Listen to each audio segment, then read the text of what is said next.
everybody. So welcome back. Last session, you all spent your last day, hopefully, out on the Dark Lake, wandering around through its infinite passages and endless expanses, until you all were caught in the web of one of the drow ambushes that had been set for you all ahead of you. This one being overseen by Asha, the young progeny of Ilvara, the matron of the drow prison that you all escaped from. Asha did a pretty solid job at keeping you all in place, keeping you all from escaping before her mistress, Ilvara, arrived. And as she did, several more drow accompanying her, even after you defeated the first wave of this ambush. It became clear that there was no defeating Ilvara and the at least half dozen other drow warriors that she had brought in to accompany her. And in a strange act of both mercy and potentially manipulation, you did allow Asha to live, going so far as to saving her life as you all made your escape. Her cursing you all, confusion and anger on her face as you all left, and Ilvara just catching up to you, unleashing massively powerful spells. Seeing that you all were in a hopeless situation, the Smurfneblin Jimjar decided to sacrifice himself to save you all, leaping from the back end of the boat and into water that was far deeper than he should have been able to stand in, but still he held on to the back of your boat, and using some sort of unseen power that you all were unaware that that Jimjar possessed, he sent a torrent of water, a veritable cascade rushing down through the passage that you all were trapped in, lifting your boat out of the rocks and sending it shooting down these passages for miles before the torrent gave out, seeing you all at least a good 3 or 4 miles ahead of your pursuers at this point. After this, you all quickly made your way further westward in the Dark Lake, hoping to reach the city of Gracklstugh before the drow caught up to you once again. And nearing the end of this day of travel, your, I believe, 5th and final day of travel on the Dark Lake, the lights of Gracklstugh did indeed begin to start glowing out on the banks of the Dark Lake out ahead of you. Hemeth, your Duergar guide, rose, gestured out at the veritable stone metropolis splaying out before you all, and welcomed you all to Gracklstugh. That is where we pick up today.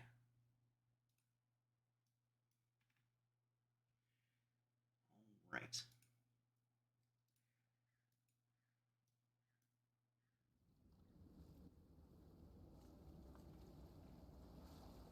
Right. So, Hemeth turns towards you all as you all begin making your way towards the dock districts of Gracklstugh and says, "Now, remember, everyone,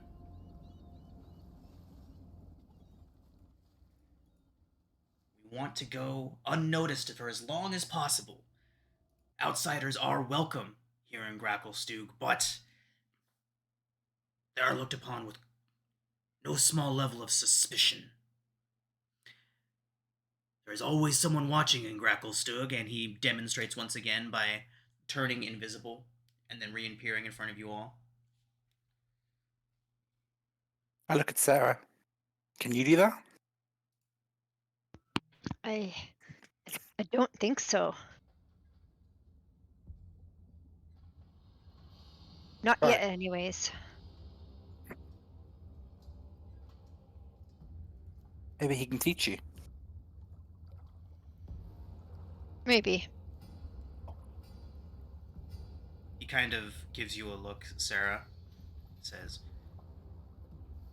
"Do you know the origins of your kin? Do you know why can do these things, and perhaps why you can't. I've heard the stories. He nods and says, "They are not stories, I'm afraid. Slaves our people were, for centuries, for fighting our way to our own freedom. Slaves of psionic masters far darker than your drow pursuers."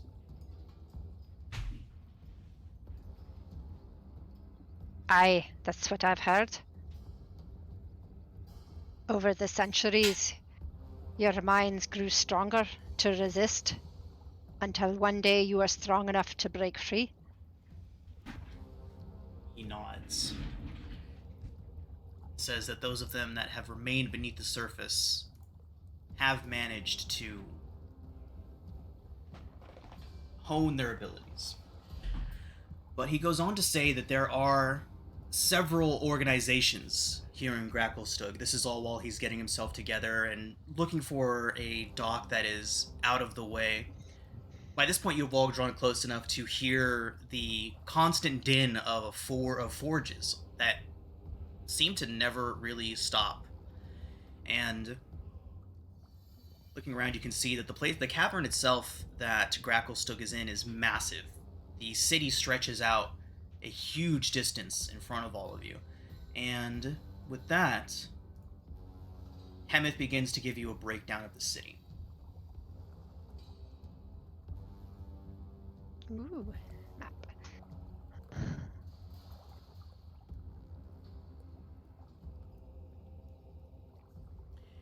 He says that you all will be docking in the western part of the Dark Lake docks. He says, be very careful when you're moving around inside of the Dark Lake District. Outsiders are welcome here, but they are not welcome past Ludiger's Furrow without explicit invitation. It doesn't matter if you are a king above. Down here, you do not leave the Dark Lake District without permission. But he goes on to say that the Dark Lake District is full of wonderful things and places for you all to see, and he looks around towards all of you and says, as thanks for saving his life and seeing him safely back to his city, he will tell you that there's some merchants in the Blade Bazaar that may be able to help you get to the surface. Merchants that have seen the surface themselves and know the routes.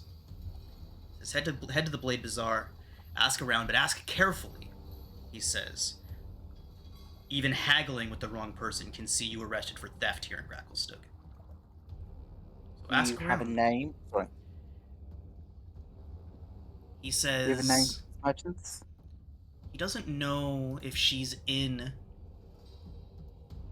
was she? Gracklstugh at the moment, but he does say that there is one, Ilsa Henstack.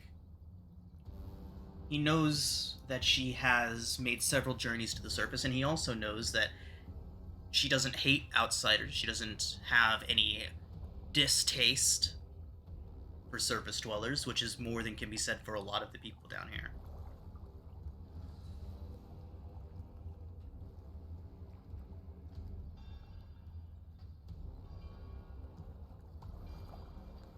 He says that the city of Gracklstugh and the greater Duergar people, at least to hear him say it, are ruled over by Deep King Horgar Steelshadow.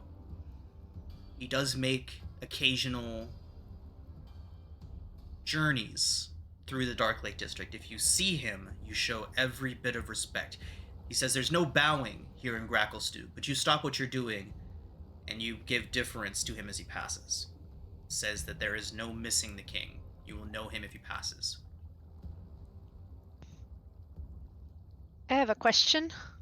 He nods. So, do you think there might be surface dwellers that are here in the marketplace? He nods and says that it's not impossible. Says that there are organizations that deal down here. He says you'll find most of the surface dwellers in the Underdark over at Montil Dareth, but the Zentarum that own a share in Montil Dareth do indeed sometimes send emissaries to Gracklstugh. Montaldereth, that sounds familiar. He nods. Would that be the trading post? He nods and says, "It is. One of the only places that openly trades with the surface." And how far away was that, would you say? He says, "We are quite a ways away from that, and not only quite a ways, but Montaldereth takes you all dangerously close to Menzo Baronzon." Oh, I see. He As says, "No, if happy you all as we... wish to escape, other routes may be necessary." Do you know the other routes? He says he does not, but he is happy to show you people who may. Oh, excellent. Thank you, Hemeth. Says he owes you all his life. And now that he turns to Shushar and says, "Now that we're here, no hard feelings for trying to kill you. Just business, you know. Couldn't be two of us. Well, shouldn't have been able to be two of us." He looks around at all you. "I'm surprised you all didn't kill me. Thank you again." That's Well, not in our nature to do that when you are helping us. yeah, you've been really good to us. It'd be rude to kill you. He nods. Says, "Rude, sure. Pragmatic, but rude."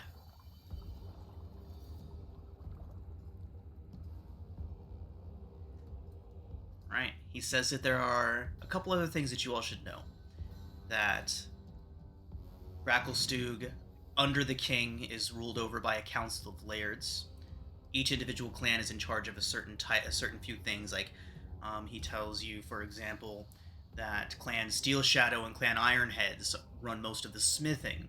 Clan Thuldark and Clan Henstack do most of the mercantile business, while mining is seen over by another group. And there's several other lairds whose clans see over other smaller things like clothing manufacturer, dock operators. It says that be on your guard, for insulting the wrong person could put you out of favor with these lairds. And with that... Yeah, oh, he also says to watch out for the Darrow. He would call them something a little less friendly.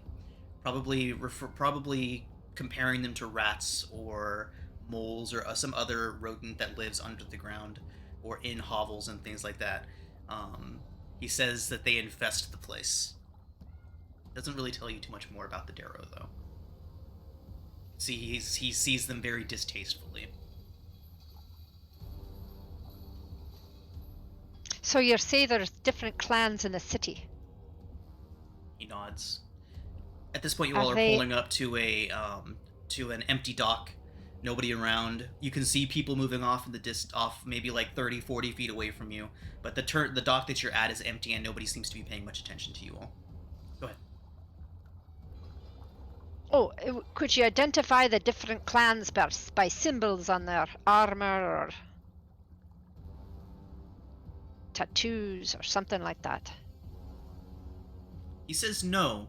They don't wear any sort of symbology or heraldry like that. Some of them may wear a basic symbol, but that actually does bring us to a good point. He says that there is no frivolity here in Gracklstugh. No signs of wealth, no signs of anything like that. It is seen as, what's the word? Frivolous. To adorn yourself. So looking around, you see all the Duergar wear very uniform monocolors, no flair or pomp on any of them. It's all very utilitarian, would be a good way to put it, or Spartan even. So he says if you do see somebody that's wearing any sort of indication of their house, it's strictly so that they can be identified as like a salesman or something like that.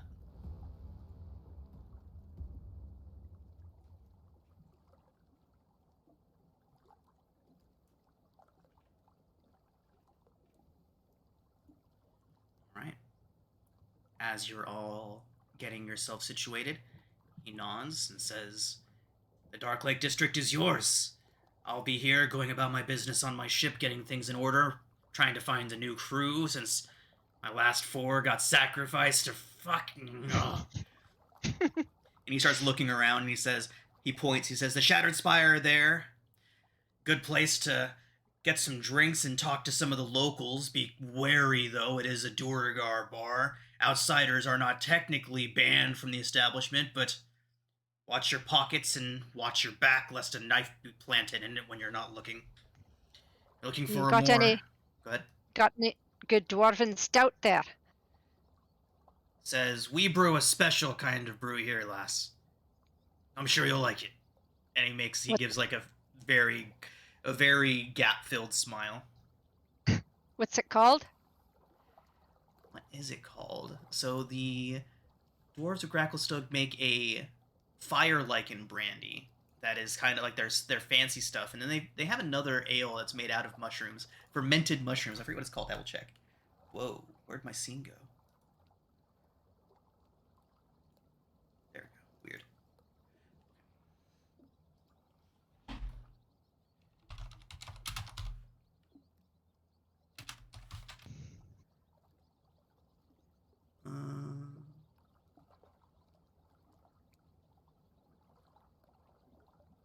I forget what it's called, but I will find it out. Mhm. All right. Well, before we get off this boat, I have something to say. What is that, Aura? Sarah. My name's Sarah. Aura. We have fought together many times, valiantly.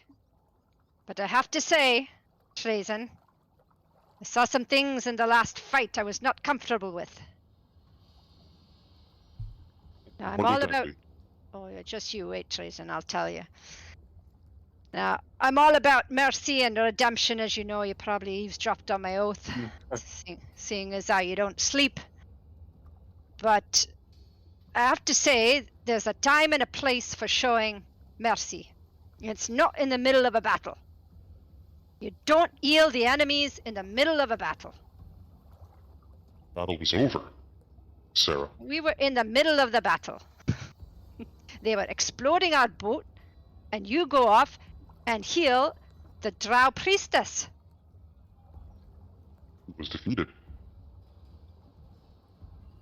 She was Yeah, still but you alive. undefeated her.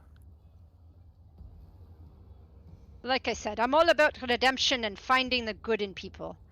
But it can't be in the middle of a fight, not when your comrades are down or going down.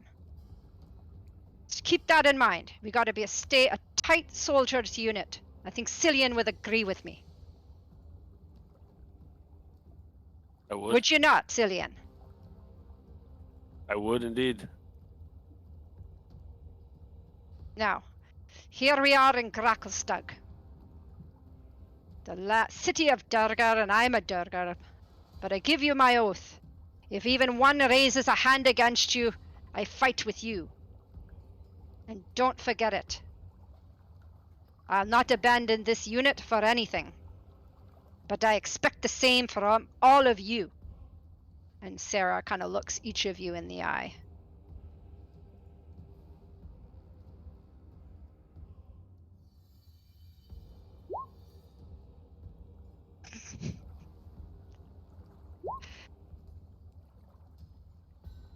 Good.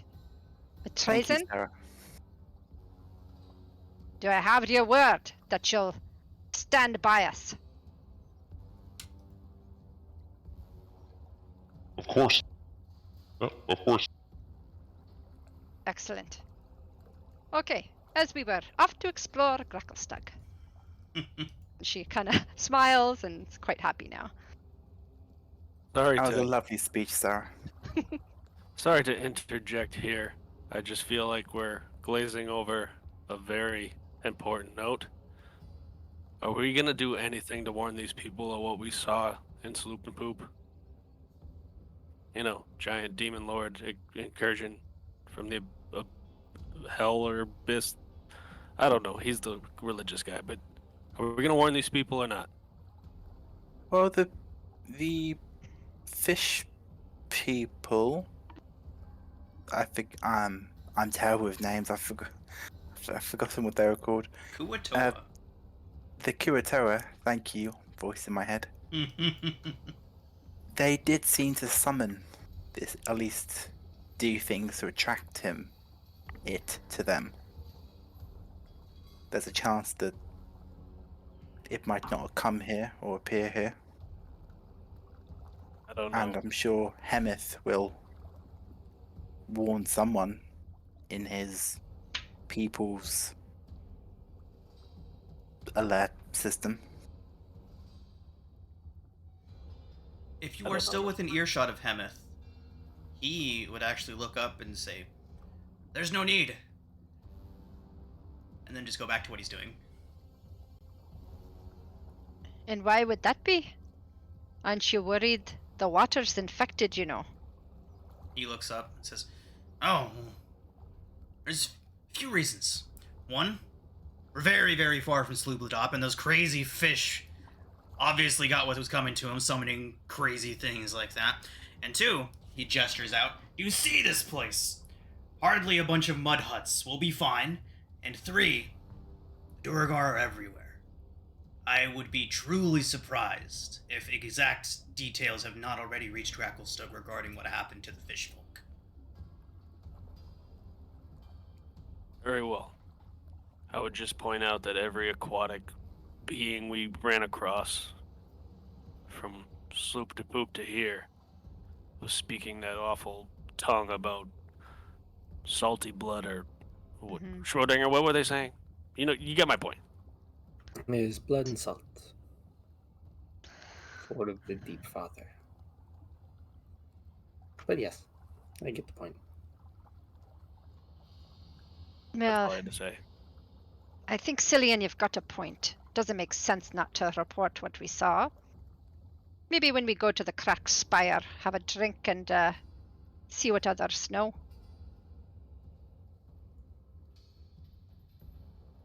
I don't know how much credence they'll give anything we have to say. No harm in a little chit chat. Well, I mean, they could be. As I understand it, the Durga aren't too fond of above grounders, and this group has 2 drow in it as well. Aye, it's gonna be the life. Will be the life of the party. Don't worry. Until they snuff it out. Yeah. So, where do we want to go first? Have a drink? I could use a stiff drink. Can we try to find those merchants? Eldith would kind of look at the armor that's hanging off of ourselves, and says that she could do for a replacement. How are you all doing on tradable goods and all that kind of stuff? I feel like Topsy and Poorly. Turvy would be taking an inventory of everything that's on you all to see what it's worth. Or it would have been Bupido, but Just he checking my gone. pockets.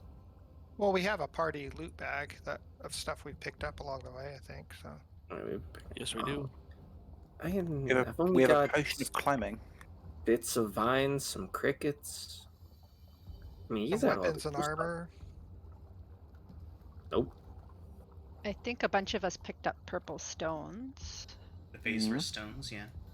Yeah, that was And the. Has yet to be cool seen stuff. if those hold any value here in Gracklstugh. I have spider rope in my braid. What's it called? Spider silk. Yes, spider silk rope. Got rations, we've got 20 torches, tinder boxes. Warhammer, shield, 2 swords, Yeah. chainmail, mace. Got 23 gold pieces, I've got 23 as well to pitch in. and a number of potions and a spell scroll.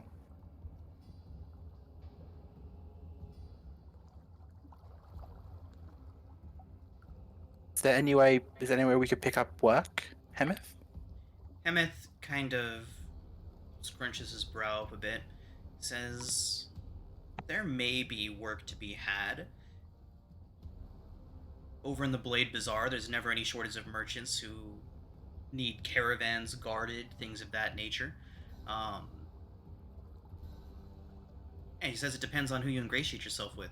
The Duergar here will definitely be hesitant to offer work to outsiders, but prove yourself to the right people, they may take a shine to you.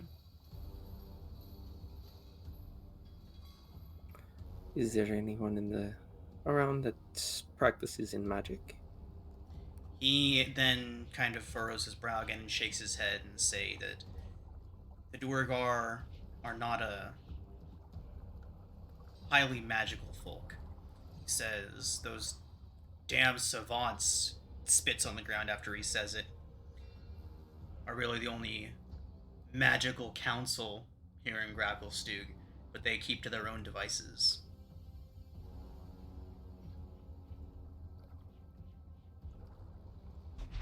And what devices do savants normally tend to? He says, who knows what those rats are getting up to down in Ludiger's Furrow, in the tunnels. It's none of our business. You would be referring to the Darrow again.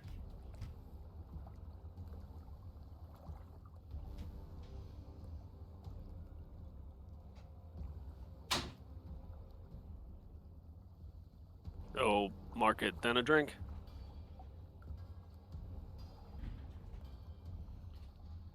Sounds like a plan. He would also tell you all that there is really only a place to stay safely here, and that would be Golborn's Lair. It's an inn and tavern together. It's one of the only places that outsiders are likely to congregate, at least any that are here in Gracklstugh at the time. It's the only place that they're allowed to stay. They can visit and wander and drink wherever they want to in the Dark Lake docks in the Dark Lake district, but as far as where they're allowed to stay, it's only Golborn's.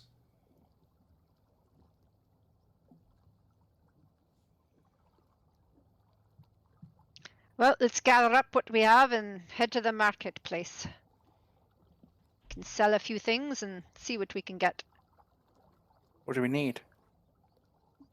I am thinking I might get some javelins. You know, for distant fighting. Like the ones Bea had. Yeah. I could use some crossbow bolts.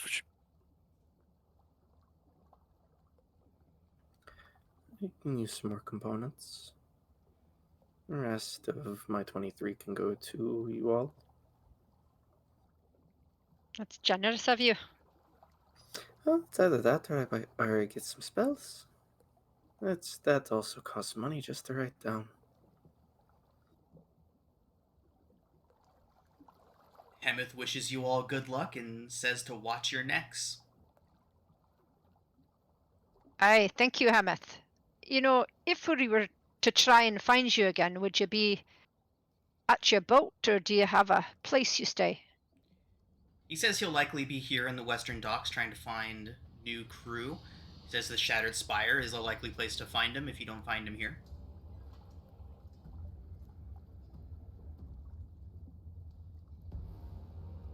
Aye, well, thank you. Thank you again for bringing us here. Much appreciated. He nods. Goes back about his work.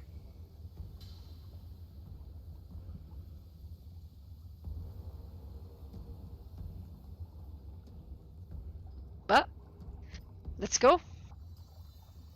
The Blade Bazaar. Yeah, to the Blade Bazaar.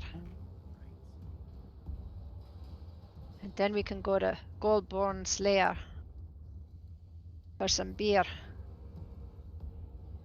Oh, that fire whiskey sounds interesting.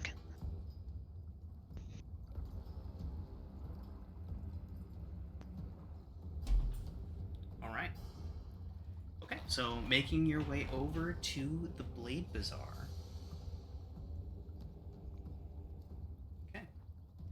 So as you're all looking around, passing by the Shattered Spire, Prince Darendil kind of stops. He says, "You know, I'm a bit parched. Do you mind if..."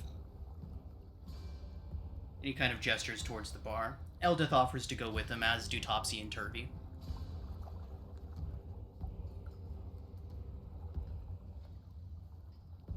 Are you sure that you don't want to stick with us? They nod, and at that point, Sereth would kind of lean in and say, "Traveling in a crowd this big and this diverse is drawing a bit too much attention. Perhaps it is best that we split up our merry band."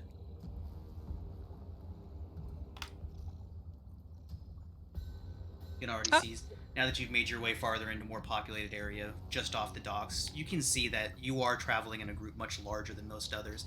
In fact, as you're walking through, other groups that seem to be nearly as diverse as yours do appear to be in chains, being led around by other Duergar. Ooh. Okay. We'll meet you later for drinks. Save some ale for us, eh? And she elbows Sereth. Prince Darendil gives a smile and a nod, and even the Duergar seem to be giving the prince a wide berth as he strides through, standing a good 4 or 5 feet taller than the Duergar. And as they depart, you all hear a massive roar from behind you, and Prince Darendil and those that went with him turn and look. Farther up in the forge districts, you all see a plume of fire erupt from behind one of the buildings. And then the face of a very large red dragon peek up and over the spire of a building and kind of look down over everyone. A real red dragon? Yeah, about 400 or 500 feet away from you all, climbing up one of the spires. He kind of looks around. Nobody seems to be panicking or running. And you see that this red dragon that's just pulled its upper half up onto one of the high spires is rather rotund. He is a chonky boy. He is a very fat red dragon. And you can see he's having a hard time holding himself up on the spire as he kind of looks around, and almost like he's scanning over his terrain, his dominion. Looking down towards the base of the spire that he's climbed up onto, you can see several Duergar figures in black and red robes. They carry censers, kind of swinging them back and forth, and they kind of form a semicircle around the spire that the dragon has climbed up. The dragon climbs down from the tower, stalks, thudding deeper into the city, and you see these cloaked individuals begin to follow him. And it's relatively well lit in here, so you can see after he strides away a little bit after climbing down from this tower, he stops at one of the enormous forges and breathes his fire into it, and then continues on. Again, nobody seems to have stopped to take notice of this. It doesn't seem to be an odd occurrence at all. Well, would you look at that? Fire's I've breath seen a in the dragon. forge. I've never seen a dragon so close before.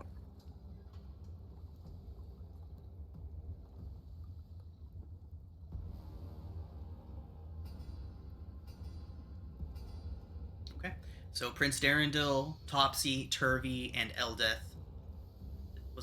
And Eldeth all head over to the Shattered Spire.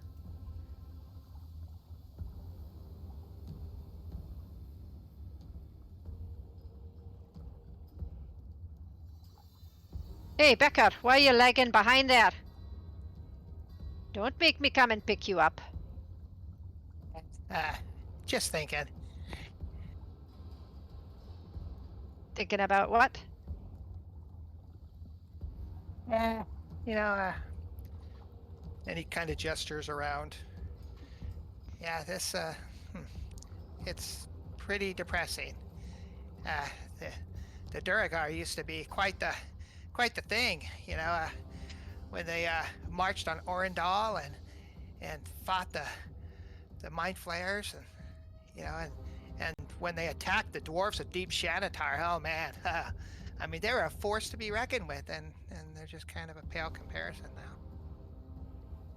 Becker, you speak like you were there at the time. That was a long time ago.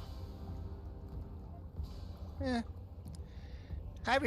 Yeah, it was a while ago, yeah. A while ago? Isn't that like 1,000 years ago at least.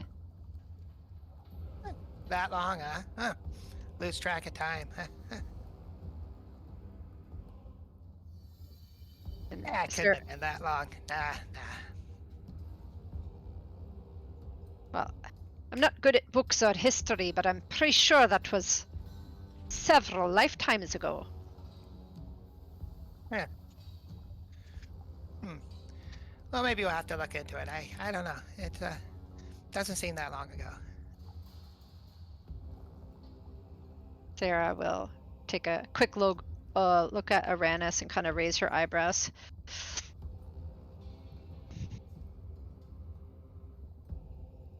Aranis will just respond with just a look of, yeah, I know. What are we meant to do with this? Teresa seems to know a lot about ancient history. Can you confirm that this, what he's saying, is as old as Sarah says?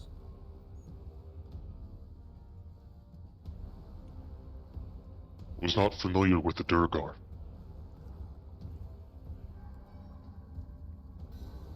Well, kinda has it.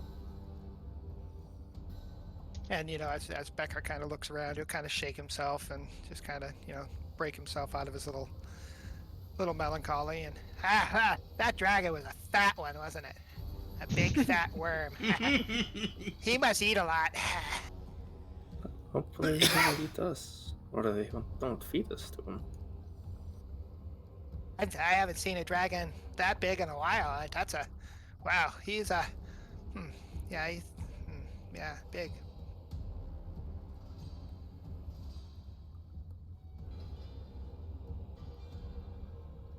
All right.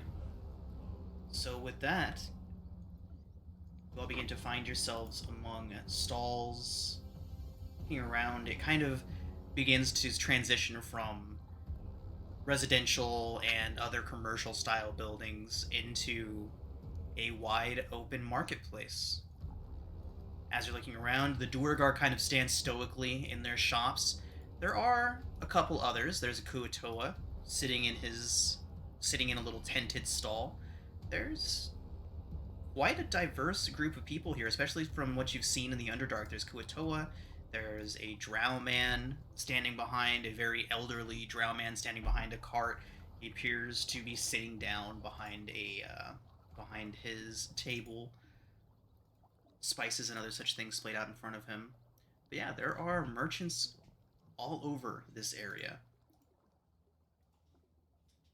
Now, where was the forge area? Could you ping it on the map where Yes. the dragon climbed So, up? Gracklstugh slopes upwards. So the forge areas that you all saw were back here in this general area. And that's past the furrow, and we're told that the outsiders aren't allowed past the furrow, right? Correct. Okay.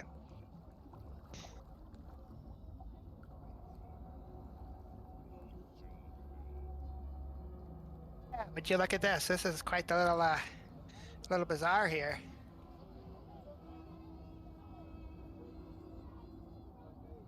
Yeah, lots of shops. Where should we go first? Well, I could, just like Cillian, I could probably use a few crossbow bolts, but, no hurry. Hopefully, I don't need them here. Well, Cillian can't stop talking about the boats, so I suggest we get them first. Is Do there we a have place? any of the NPCs with us anymore, or did they all go to the Let ship? me check. All of them didn't go. Only 4 of them left. So that means you still have Sareth is with you. Who else? You have Sareth, Shushar, and Stool with you. Okay. Is there a place that sells crossbow bolts? As you say that, Sarah, you turn a corner, and in front of you are rows upon rows upon rows of weapons dealers, armor dealers, and other such implements of warfare splayed out in massive rows. It does become quickly apparent why this place is called the Blade Bazaar. There are dozens of weapons dealers of various styles and types here. There you go, Cillian. Have at it. Wow, this is quite the little economic center.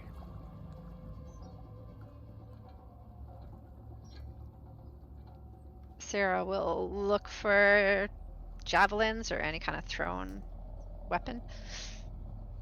Okay, fantastic. So as you're, I mean, how deep into the bazaar do you go? Or do you stop at one of the first stalls you see? Do you travel in for a while and then look around? Are you like what exactly are you doing? Let's stop at the first stall that has crossbow bolts.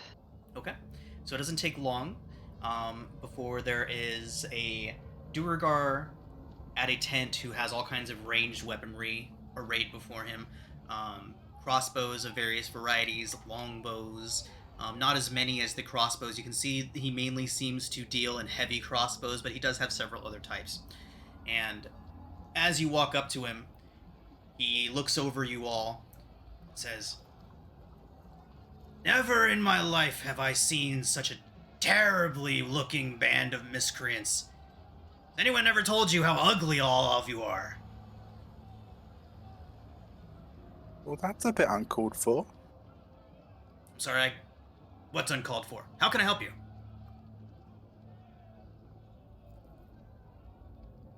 Well, I'm looking for some crossbow bolts for light crossbow. So Ah! It looks like something's died on your head, friend!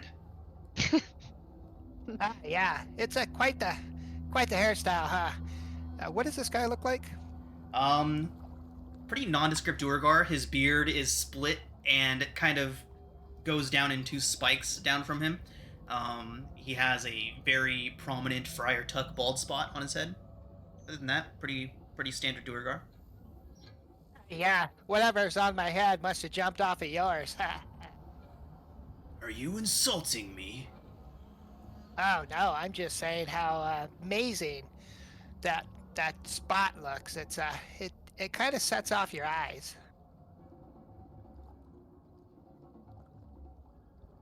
Kind of looks around towards all of you. Enough chat. What are you trying to buy? Crossbow bolts. He nods, and that will be so. Basically, anything that's in the PHB you can find here, as far as the equipment list and weapons list goes. Even more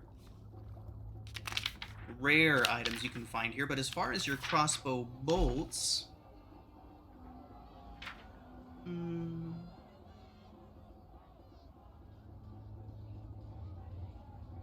where are they? Does anybody happen to know where the price of those are in the PHB? I see crossbow bolts. Okay. Where is the ammunition? There we go. Okay. So it is 1 gold for 20 bolts. Okay, yeah, here you go. Here's a gold. Thank you. You would kind of nod, say, "Best not to insult others that you come across, friend. Never know who you're gonna encounter." Yeah, I was thinking the same thing. Because you just never know who walks into your city. Weird. He looks confused. We're of the same mind. That's great.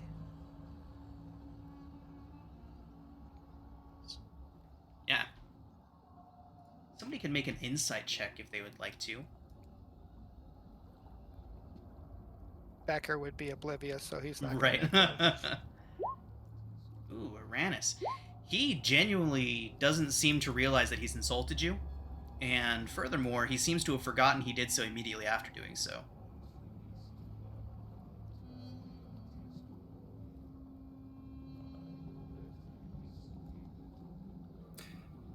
Well, I'm assuming we're all traveling in a group because we don't have much money. Schrodinger is gonna walk up to the counter and ask, "Do you have any live crickets?" He kind of gives you a look. Says, You look dead, son. And you look worse for yourself, too. Shakes his head and gets very angry as he looks around and says, is it common for outsiders to insult their business partners or the people they're trying to do business with? Is it common for someone who's trying to run business to scare off their customers? He says scare off. He would never scare off potential buyers. What are you talking about? I asked a simple question. Do you have any live crickets? And so far I feel like my business should be taken elsewhere. He says that if you're looking for live crickets, then definitely should, as he does not sell bugs. Again, he seems very confused whenever you talk about him insulting you. Doesn't seem to understand. Do you know where could one get live crickets around the market? Says there's an old drow a few stalls down who deals in strange arcane stuff. He has bugs and bat guano and all kinds of other strange things. Thank you. Do you have anything sharp and pointy I could throw? Alright, still talking to the same one? Mm-hmm. He comments and says something along the lines of he's not sure how far your arm will throw that dainty little thing, or something along those lines, insulting your strength. Or his opinion that you lack strength. But after he does that, as if he never did, he points towards a row of javelins that he does have.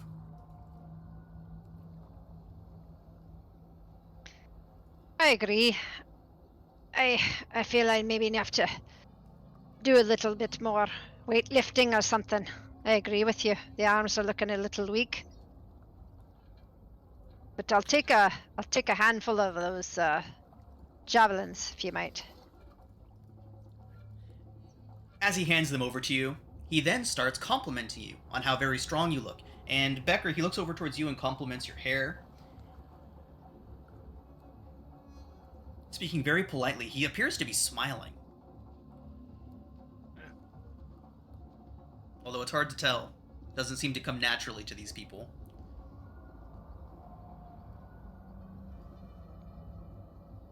Strange bunch. Standard PHP prices on that. For Javelin.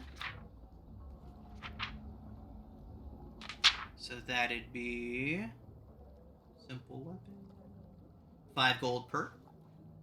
Or 5 For silver each per. one? I'm sorry, 5 silver per. Okay. Damn. Yeah, they're gold javelins. Yeah. Okay. Sarah looks to the group, and if they're okay, she'll pick up 5. Yeah. Just go ahead. What?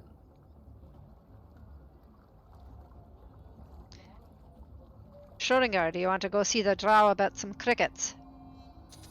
Yes, I'd be able to pick up some more arcane components. Cillian, did you get your crossbow bolts?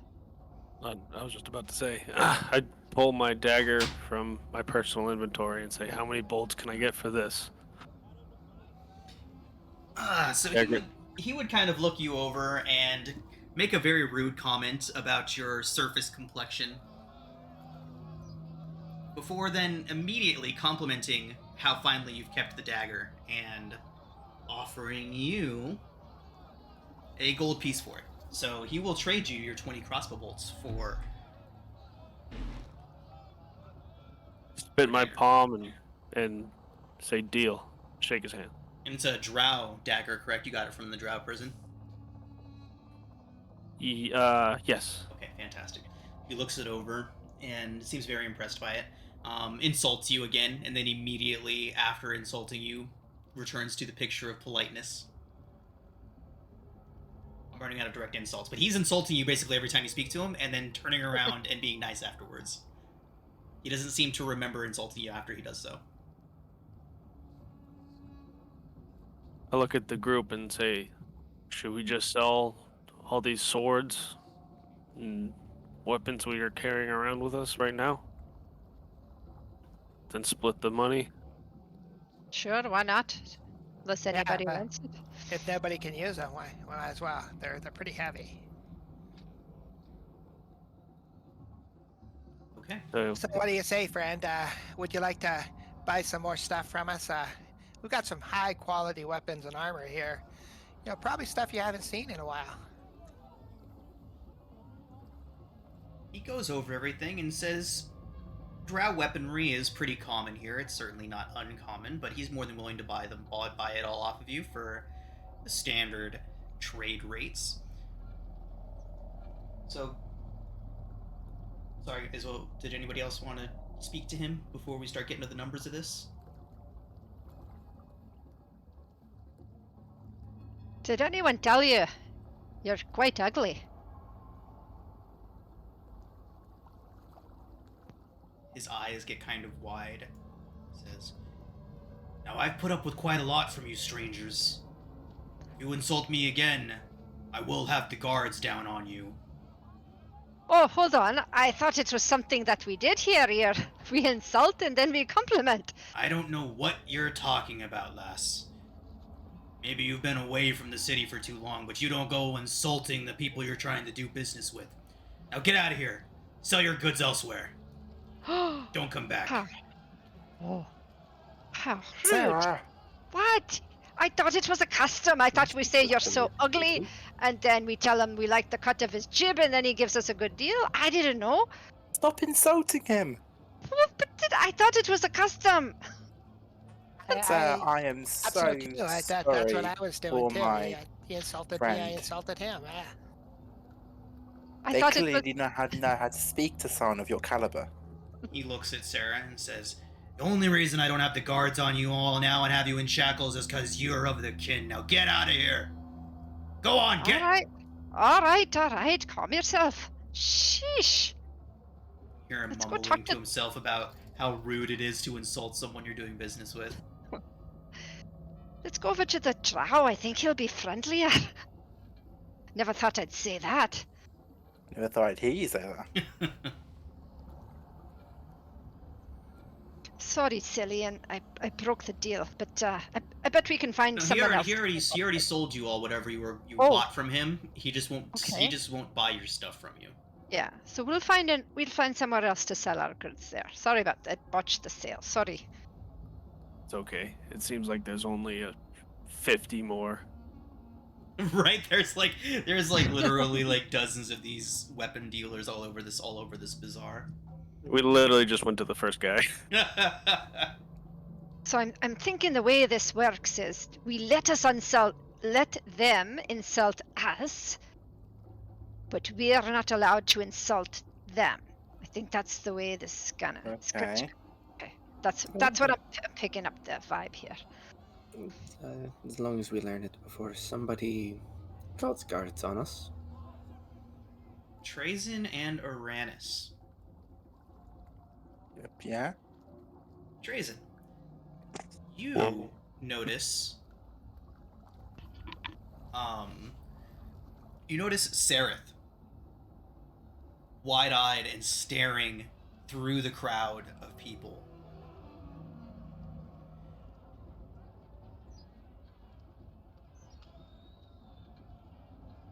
Something Uranus. seems to be wrong with Sarah. So, following his gaze, you and Uranus notice at the same time there is a drow woman, standing far back in the crowd, a hood on over her head, and 4 other hooded figures behind her. She doesn't look familiar to you, but she is looking right at the group of you all. And as soon as she notices you noticing her, she turns, and her entourage of 4 hooded figures begin walking deeper into the crowd. Did she wear any symbols or insignia? A gray cloak was all she was wearing. I turned to Sareth. Sareth? I turned to the other drow. I asked him if he knew who they were. No, I've never seen her before in my life. She's definitely quite strange to already see other drow here. Do you think they've noticed us? Well, I mean, when they noticed us looking, they turned around, so I'm going to assume they noticed us. Oh, I see. So they probably know we're here then. We should be careful. You seem worried. Worried? No. Are you No. sure you don't know who they were? No idea. If who you that know woman something, you was. should be honest with us. We can only protect each other if we're honest. Look around you. We're safe now. There's nothing to be worried about. The Elvara seem and like he's Nasha. Yeah, go. So you don't need an insight check to know that he's on edge, but yeah, go ahead and make an insight check, and we'll see what you might be able to find out. Okay. So, definite recognition. Nice rolls. Yeah, definite recognition on his face. Almost. What's the? Almost. I can't find the right word, but like he just saw an X that he hadn't quite stopped thinking about yet. Nostalgia or something like that. Maybe. More. Foreboding? Yeah. Oh, it was a bad breakup. Oh no, clearly they get along like a house on fire.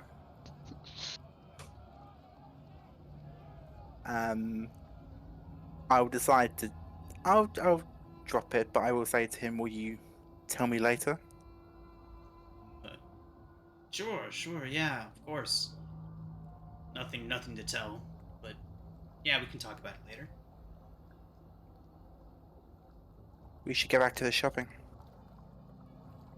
Right. Oh, between you and me, maybe you should help us with the negotiations. I'm not sure Sarah knows what she's doing. Sareth. Hey, What's Sarah? let's go find somebody I just to said how well insult. you're doing at these negotiations. I You think have I'm. them eating out the palm of your hand. I think I'm picking up the customs. I think it's gonna be okay. I don't know what he was warning us about. I think we're doing pretty good.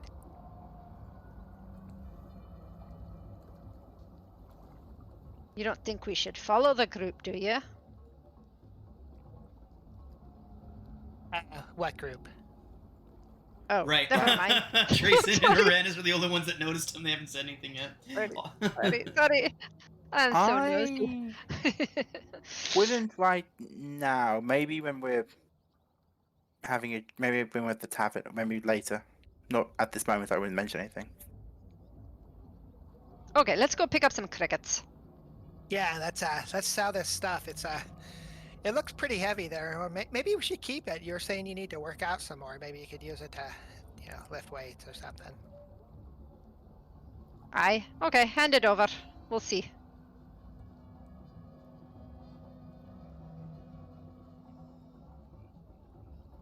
So let's see what we can get. Who's our next merchant? The old drow, right? Elderly drow man who's said to have arcane components of various types, yeah.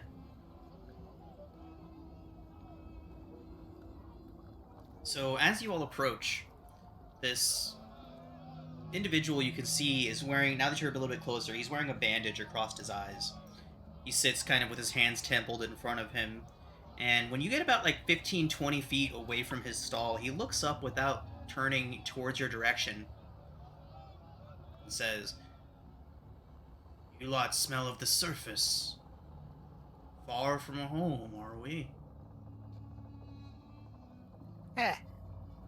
Neat trick. That's I thought we would have smelled more like like roper blood and stagnant water and stuff like that. But yeah.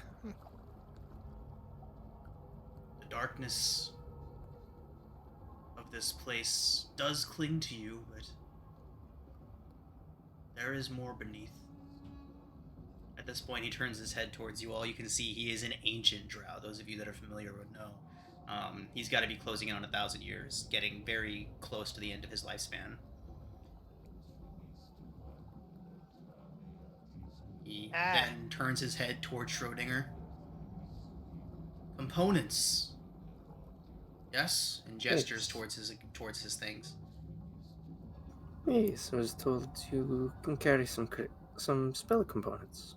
I'm looking for crickets and if you have any gum. He looks down and says, I could construct a component pouch for you with various different arcane implements. And then, as far as your specifics, he begins rifling through his things. Again, his eyes are covered, but he seems to know exactly where all of his things are. Schrodinger, do you have a component pouch?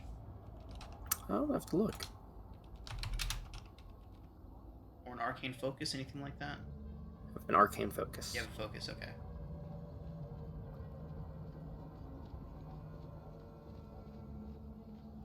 Okay.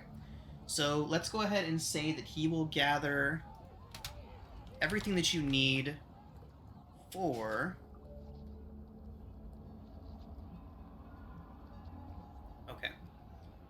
So he does quote that everything that you would need for your pouch would come out to about 20 gold. Says if you'd like, he can divvy things specifically out for you. It's by any chance come with a brass brazier? He shakes his head. No, it does not. He does gesture behind him and say that he does have one. About how much do those normally go?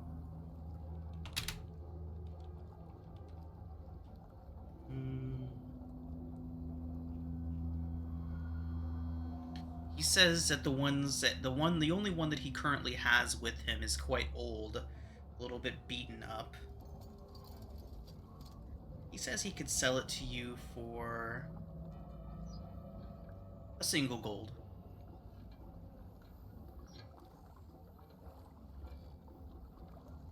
A small brazier, about the size of a soup bowl.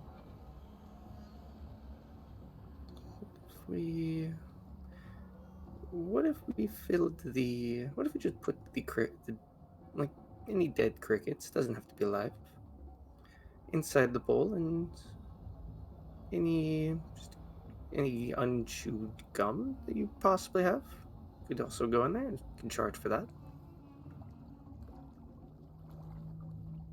He nods and says that's fair. Just a few. He opens up one of his pouches and begins pulling out some components, some crickets and some what looks like chewed up rubber. Perfect. And how much would that be altogether? Says the gold is fine for the brazier and a couple components. Just the single gold? Just single gold. All right. Odinger, we're going to be sharing that. Single gold onto the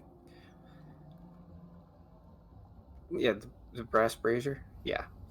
Schrodinger's going to put the single gold coin on the counter and take the brazier and all the components and put it in his pouch. Okay. Schrodinger will do a formal bow towards the counter. Thank you, and on my way. He bows in return. Doesn't say anything.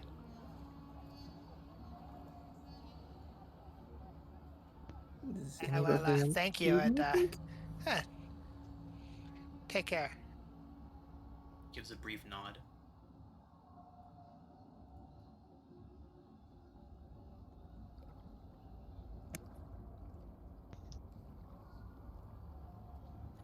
So is there another like armor / weapon metal? Dozens of them. Take your pick. There's literally dozens of vendors. Well, let's wander to the closest one that's not the one we were just at, and maybe a little ways away from it, so they might not have seen what transpired. So another one. Again, they don't really wave you down or do the whole calling thing. They kind of just sit stoically behind their tables with their weapons displayed out in front of them. The one that you approach now seems to have a lot more bladed weapons, swords, scimitars, daggers, even spears and things like that nature. This guy seems to specialize in more melee weapons, but he's got quite the selection. As you all approach, he kind of looks over towards you. Go ahead. Becker will kind of put his hand on Sarah's shoulder and okay, you got all the stuff. You do your magic. Oh, okay. And she kind of, so she's carrying all this stuff, which pretty much covers her face. She's like, point me in the right direction and I'll do some bargaining. Okay, yeah, a little to your left. Maybe just a little to your. Oh, wait, stop. That's a pointy little sword there. Don't run into that. Okay, all right. Turn to the right and okay, drop it. Oh, and she lets it all clatter to the ground. The Duergar looks down at everything and looks up. It's not worth as much if it's dented. Well, how much are you gonna give us for it? My good man. Everything. Well, let's go ahead and get everything separated out and we'll take an itemized list of all, and as he's saying that, he turns invisible. Itemized list of all of it, and we'll see how much you all are looking at in a brief moment here. Prices are pretty standard, and he goes on like that even though he has turned invisible. Becker will kind of look at Sarah with his eyebrow raised and, yeah. With all due respect, I can't see you anymore. That's preposterous. Why can't you see me? And he looks down and goes, oh, apologies, and then reverts back to being visible.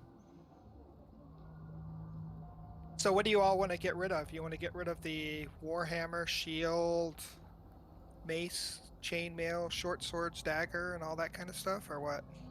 Yeah, while y'all are talking, I already kind of been scrolling through the book and got PHB values on stuff. Awesome. So, but it's only what, 1/3 value or something like that, Half. or whatever Half. it is. Resale value is half. Half. Okay. Okay. I mean, we're gonna keep the tinder boxes, the torches, the rope, and water skins and stuff, right? Yeah.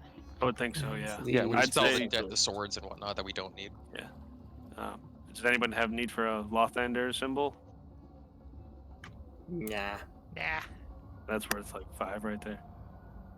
Oh. All right. So the shield, book value 10 gold. Okay. So what do you say? You'll give us 15 gold for the whole lot. Whoa. Sarah, Okay. Sarah, come here a second. Wow, 15 gold? That's such good value. Okay, hold on. So that's whole second row: warhammer, shield, Lothander symbol, mace, chainmail, 3 short swords, and a dagger. Book value 142 gold. Oh, for Christ's sake. Cillian, why did you... Hey, The Duergar looks up. Done! no, No, I think she meant Surface just humor. the shield. Surface humor. yeah, surface. Yeah, she's surface crazy. Are So, you as not I was trying to saying- cheat me? No. Nope. No, Have no, you no, ever no, heard no. of surface madness? This is going so well. This is going so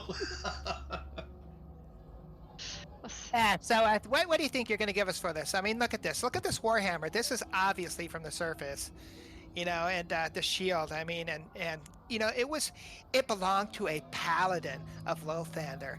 I mean, look at the craftsmanship here. I mean, it's something that you're just not going to see around here. And the mace and chainmail, Becker, the short make a, swords. what's your passive If wisdom score?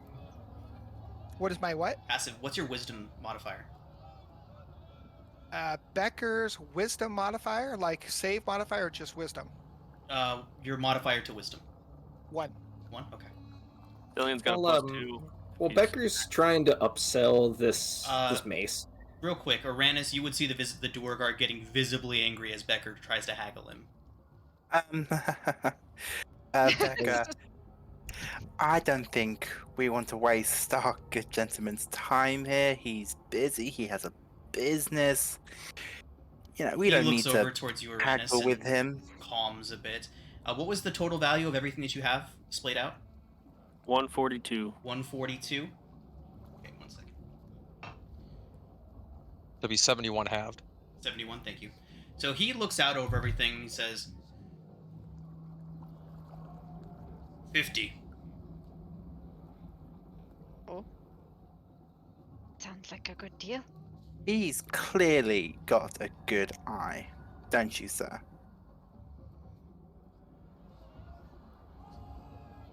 It's 65, as I stated. Not a penny more or less.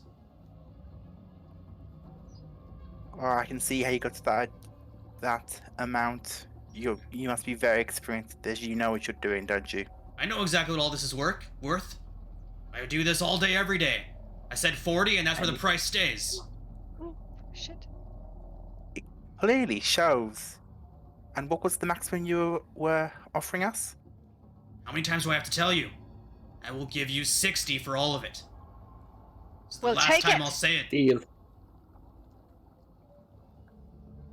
I think we'll So- take it, right? Yes, pleasure doing Yep, business with before you, it sir. changes again. You drive a hard bargain, but a fair one. We don't bargain here. It's worth what it's worth. Where would you like me to Great put it? business. He looks behind him and shouts something in a very tight, squeaking language. And a couple of very small, almost gnomish looking creatures scurry out. They look, it's very thin, furry humanoid creatures, obviously very malnourished. They scurry out and start gathering up all of your stuff. What are they? They're Yeah, Darrow. Ah, Very, very malnourished Darrow.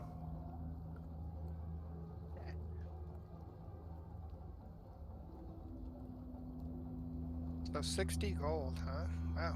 He looks up and says, "Now get out of here, for I regret giving you the 65 for all of this." Yeah, it was a pleasure doing business with you. thank you, sir. So So how many gold did he actually give us? he gave you the 60 that he said he was going to when you actually agreed to the price. That is how much Okay. he pulled out and handed to you. So Well, I think I handled that quite well. What do you think? Think you did a great job. I have Yeah, some this time. reviews. I have You some ever heard the- reviews. Have you ever heard the term "bull in a china shop"? No, I haven't, Cillian. What's that about? Or, It's just blind. about the elegance in which you just, Oh. the finesse. It was Thanks. fantastic. You're too kind, Cillian. And as Now they're how- walking away, Becker will put his hand on Sarah's shoulder. I think that you're probably pretty lucky you didn't grow up around here. They all seem a little off. Yeah, I agree with you. Becker, A little as you bit. say that, there is a sorry, go ahead, Sarah. That's fine. As you say that the people seem a little off. As you're walking away, there's a Duergar standing in the middle of the road, speaking to nothing. And as you all walk past, he looks up. "You all just walked through my brother!" And then goes back to talking to the person that wasn't there. Sorry, sir. And your brother. Where's your brother? Keep walking. Oh. Yeah, we've got to go meet your brother. Let's go, Sarah. I Oh, think he's over at the lair. So you all begin, as you're walking through, you all begin to notice that there are odd, just vaguely weird things happening all over the Blade Bazaar. You walk past, and two Duergar seem to be merrily talking about how they're going to murder each other over the goods that they are dealing with, and they're just happily talking to each other about this, and then they exchange their goods and part ways, saying that they'll kill each other. You know, Becker, I think you're right. There's something not right here. I mean, I heard that Durgar are evil and grumpy and all this, but you think they've been drinking the water from the Dark Lake? Yeah, I mean, didn't, who was it that told us about the Phaedrus crystals? There was one of our companions, right? Sereth. Yeah. Sarah was telling us about the crystals. Maybe and Becker will look around. Is there any in this cavern at all? There is not. If it's the crystals, I don't see any. But wow, this is crazy. Sereth kind of absent-mindedly turns back towards you, says, "No, Phaedrus has been in the Underdark for as long as we can all remember. Doesn't have any sort of degenerative mental properties to it." Is Which this I would- typical behavior for them, Sareth? Well, he looks around and sees one just standing in a corner smiling at nothing. Says, "Now that you mention it, no, they are acting rather off." Perhaps it's the Demigorgon. His madness has infected them. I think this is going to be Sloop de Boop all over again. I think you're Well, right, Trazen. Let's not be negative, Nellies. They could just be having an off day. We All don't of them? know them. Uranus, as you say that, let's not look at it that way. Let's not be negative about it. You all hear a massive and a 25-foot tall gray giant comes smashing through one of these stalls, absolutely leveling a pair of Duergar as he comes, wildly swinging his arms. He turns towards you, and you can see another very misshapen giant's head emerging from his shoulder. It is wailing and swinging around, God. and it's as it kind of turns on its rampage, you all find yourselves directly in front of it. It looks down towards you, and it yells, "What is happening to me?" before he lunges at all of you. And we're going to go ahead and take our break. All right. We're back just as a two-headed giant howling its confusion and rage up into the smoky sky of Gracklstugh.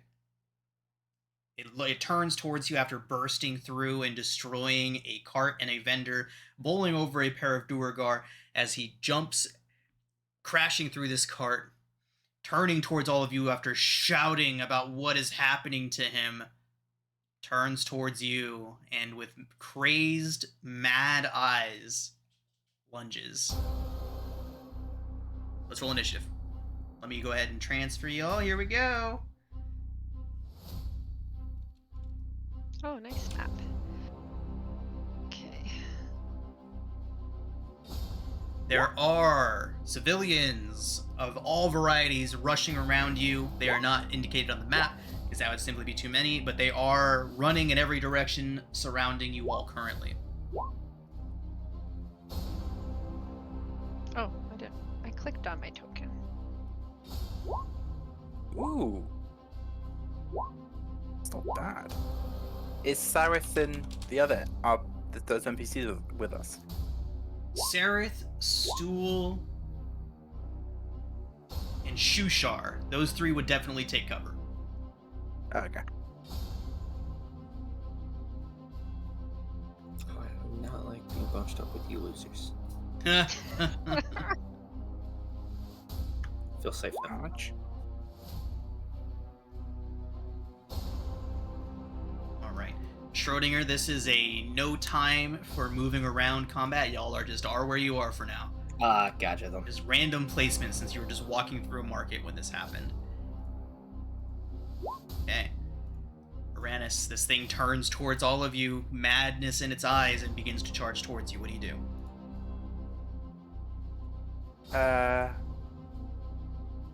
I will shout for all of the civilians to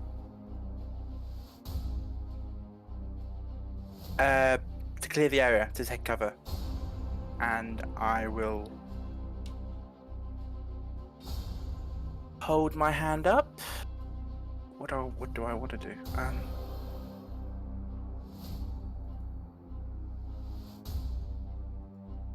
Yeah. So with my bonus action, I will do a quick prayer in Undercommon and ask for Elistri to join me in battle as I summon my spiritual weapon.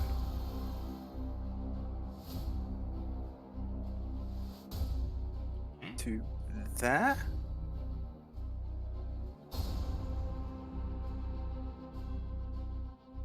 Where'd you point it? Thank you. Thank you. And, take a swing with that.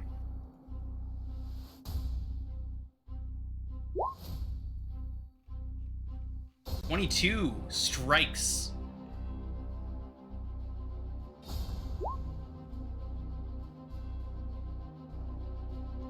And Nine force, okay.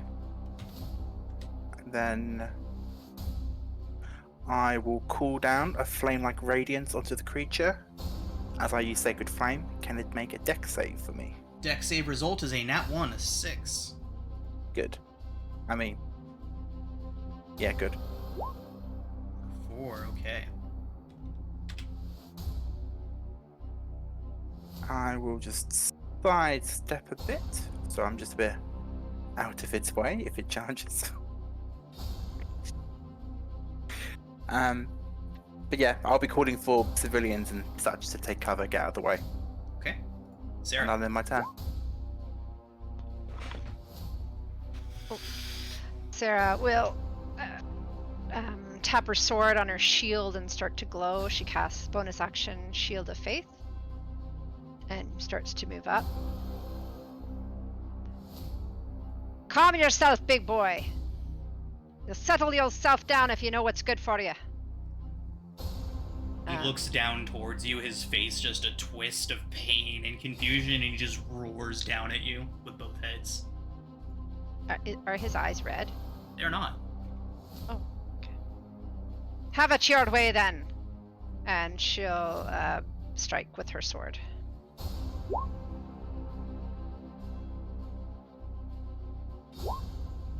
Eight slashing. And she will also do her smite. She feels the presence of possibly something evil about. Yeah, so 18 total. Hey.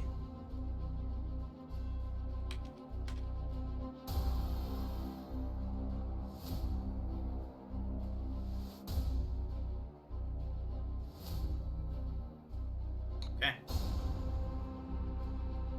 Anything else? No, that's it. Trazen. Brazen will activate his symbiotic entity, and then use his bonus action to cast Relay. And he'll get right up next to Sarah, and he will use his reaction for Halo's Force. Okay. Spell CC is 15. Saving throw result is a 22. Alright, nothing happens to him. And that will be Trazen's turn. Cillian.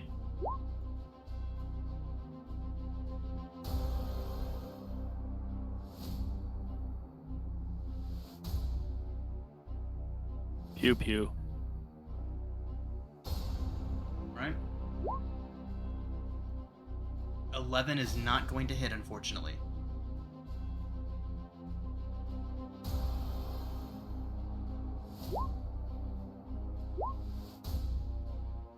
Well, a 14? A 14 does not. Oh, that sucks. Yeah. Seems to bounce off of his stony skin. Alright, second attack. 25 hits. 7.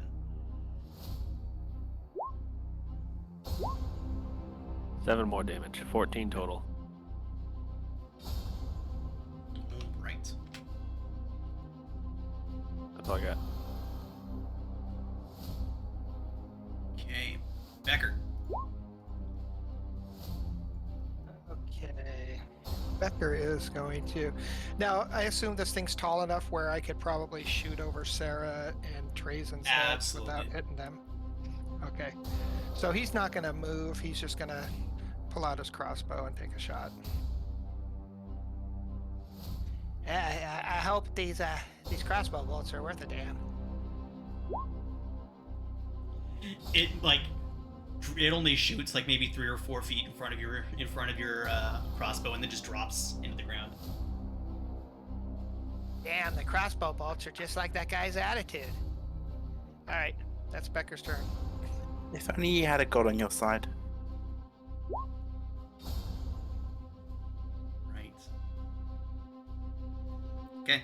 He roars up into the sky, and you can see the head beginning to form, beginning to kind of elongate even further, seeming to grow a neck. His actual head, like, cracking and twisting as it gets shoved off to the side, fighting for room on his shoulders. And in a blind fury, he lashes out once at Trazen. Ooh, Jesus, that's At disadvantage. that is a very good disadvantage indeed. That disadvantage saved you from a crit. Ah, It is 17 without the crit. that hit me though. Still Okay, 15 bludgeoning. Oh, nice. I still have 1 temp HP, which means Halo Spores is happening. Right. Why was it at disadvantage? Or Distracting strike. Silly. Nice. It then swings at Sarah. Uh, What was that, Cillian? It doesn't grant disadvantage to him. It's an advantage on the next attack at him. Oh, really? Yeah. Oh, sorry. that goading Understood attack.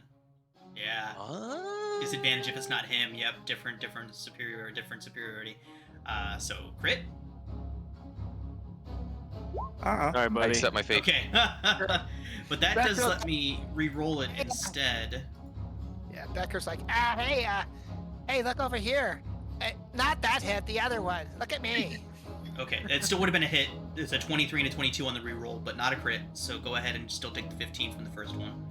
And now it's gonna swing at Sarah. Jeez, 22, Sarah. Ooh, that does hit. 14 bludgeoning. Damn. Schrodinger. Constitution save. Con check. All Con right. check. Con All save. right, con I check, won't- con check, con check. I'm not gonna let you forget. You tried to cheat this whole He time. does fail. Oh, no, 11. no, So, ours yeah. Constitution with Shield of Faith. She's never rolled. She's a cheater. Sorry, I cheated. Oh, here. We put this on you. Thank you. Yeah, put a leash on her. We gotta keep that Yeah. cheating to a minimum. That means she's concentrating. So whenever you're concentrating, in theory, when you cast the spell from your character sheet, it should automatically put that concentration symbol on you. If for whatever reason it doesn't, and you are concentrating on something, if you click on your token and hit the stopwatch, it'll give you the... Click on your token, open up the list of various different little symbols, and the stopwatch means you're concentrating. Yep. Okay, Schrodinger. Schrodinger is going to point at the two-headed giant, cast Toll of the Dead. The dead. Wisdom. A save. He does fail. It's a D12. D12 necrotic. As Nice. graveyard bells start to fill the air for everyone to hear as Schrodinger points his finger at the giant. Okay. And that's it.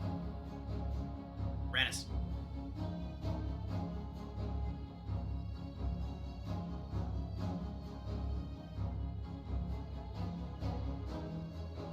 Rannis? Oh, Okay. yeah, go ahead. Sorry. You're good.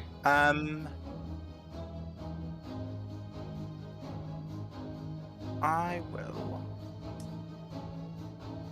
Yeah, why not? Uranus will step out from where he was slightly hiding, hold up his hand, and he will shout, I wish not to harm you, but I won't allow you to hurt my friends. And he'll cast Guiding Bolt at 2nd level. So, Uranus, make an insight check. Oh, Uranus, as you said, I don't want to harm you. His original head kind of looks towards you with a pleading in his eyes. before being Um, overcome by pain again and continuing his rampage. Any clarity on that pleading for his life to be ended, or There is pleading for us to stop? terror and confusion.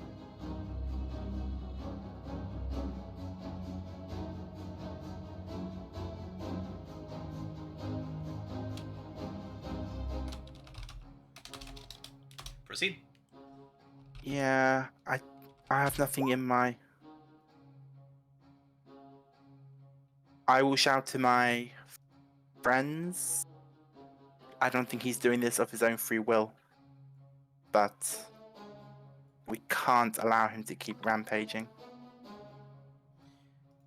I will continue to cast Guiding Bolt at 2nd level. Okay. At this Ooh, point, you that- all oh. see. You get Go ahead. advantage, so that's a crit. Oh. It was meant. It didn't upcast. That's weird. It'll upcast once you do the damage. Oh yes, of course.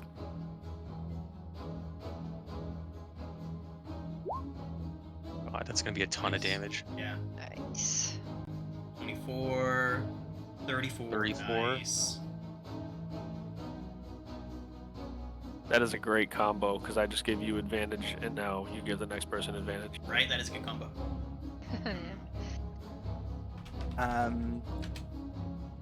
I will shout at him, please stand down before we're forced to do something neither of us wants to do. Any difference in him? Aside from that brief moment where he looked at you with pleading and fear and confusion, no. He roars again and continues swinging his arms around wildly.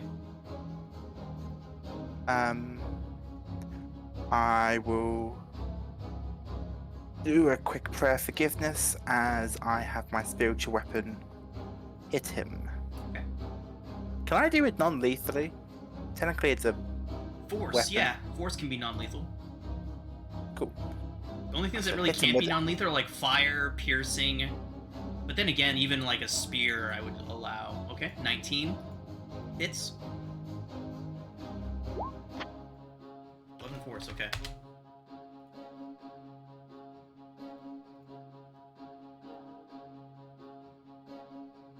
Else Moranis. See if we can subdue him. That's what I can do. At that, you all see a troop of Duergar come around the corner to the west and begin running towards the scene of the fight. Sarah. Sarah will yell to them, check the water, it's cursed! And she will hit at him.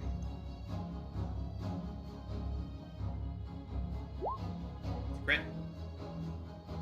Oh, you didn't say non-lethal. This man's gonna get cut in half.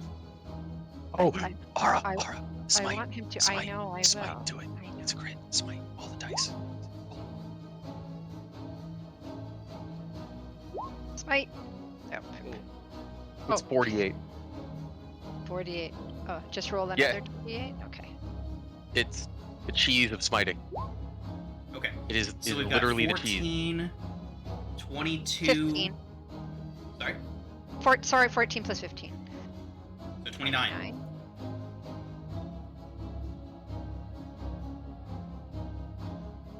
Okay, Sarah. How do you take him down?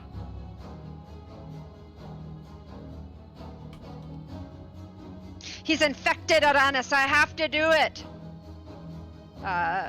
She'll go up on her tippy toes and reach for the one head with one hit and continue through to the second head. Okay. No. So he knows reaches what he down. does. He reaches down with both arms to try and grab you in a crushing grip, Sarah. And as he leans down, he gets into the perfect angle for you to do a long, arcing slash across both heads, and they go rolling away from him. One of them still rageful and brutal, while the other one is still looking confused and afraid as it rolls to a stop in front of you, Sarah. I'm sorry. But it had to be done. Right. So with that, the other Duergar, the four that just came running around the corner, rush up to you. And they look around, and they look up towards you. What happened here? The giant came out of nowhere, sprouting a second head. It was mad. A couple of the other Duergar merchants stand and approach and start walking forward, and the Duergar look around to the locals and be like, "Is that what happened?" And the Duergar nod and say, "Aye. This lot here stepped up immediately to put the rampaging creature down." And with that, from behind you, you all hear dum dum dum dum dum as another stone giant, this one looking very sane, comes running up, and he says, he rushes up, he says, "By the gods." He looks towards you. "Was there no other way?" He kneels. "Rahood, what has happened to you?" As he looks at the two heads. There was no other way. He was possessed. We've seen it before. We are sorry. It is regrettable. The Duergar approach. Say, "Dorhoon, we'll need to have Stone Speaker Hram answer for this." They look around. 4 of our kin were killed, and there has been much material damage. The stone giant stands, says, "Stone Speaker will hear of this and will compensate your people accordingly." It's not his fault. Dorhoon, the larger stone giant, turns towards you and says, "I am thankful for your words, but we will repay the damage that has been done. It is our oath to watch over this place, and we will do so." He kneels down, picks up, with some considerable effort, the body, the headless body, scoops up both heads, says, "I must return the Stone Speaker's son." Have you looked to the water, though? It's really not your fault. He turns towards you and he says, "The madness is spreading. We will look to the water. We will look to the stone. I must return the Stone Speaker's son to him."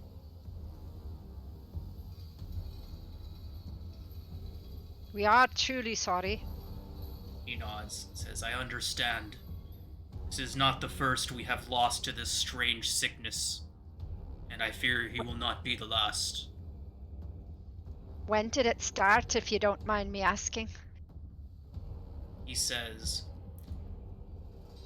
"I must not linger." He turns towards you. He says, "You seem to truly have not meant him harm. See us in Cairngorm Cavern when you are ready. We will talk, and you can tell the Stone Speaker how his son died." And with that, he turns and walks away. We will do so. As he's walking and passing the Duergar guards, he looks down towards the Duergar that he arrived. He says, "They are to be allowed into Cairngorm, Stone Guard." The Duergar looks up towards him with a furrowed brow, obviously a little annoyed by this, but gives him a nod. The stone giant walks off, and the Stone Guard, the Duergar, approach you. Say, "You outsiders stood in defense of Gracklstugh.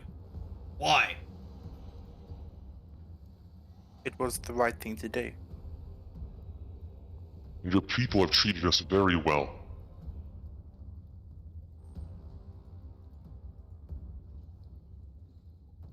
We couldn't let the innocent be hurt. If the thing was out of control in the open marketplace. And to be fair, he did try to squish us. Oh, that too. It's true, that did expedite our involvement a bit.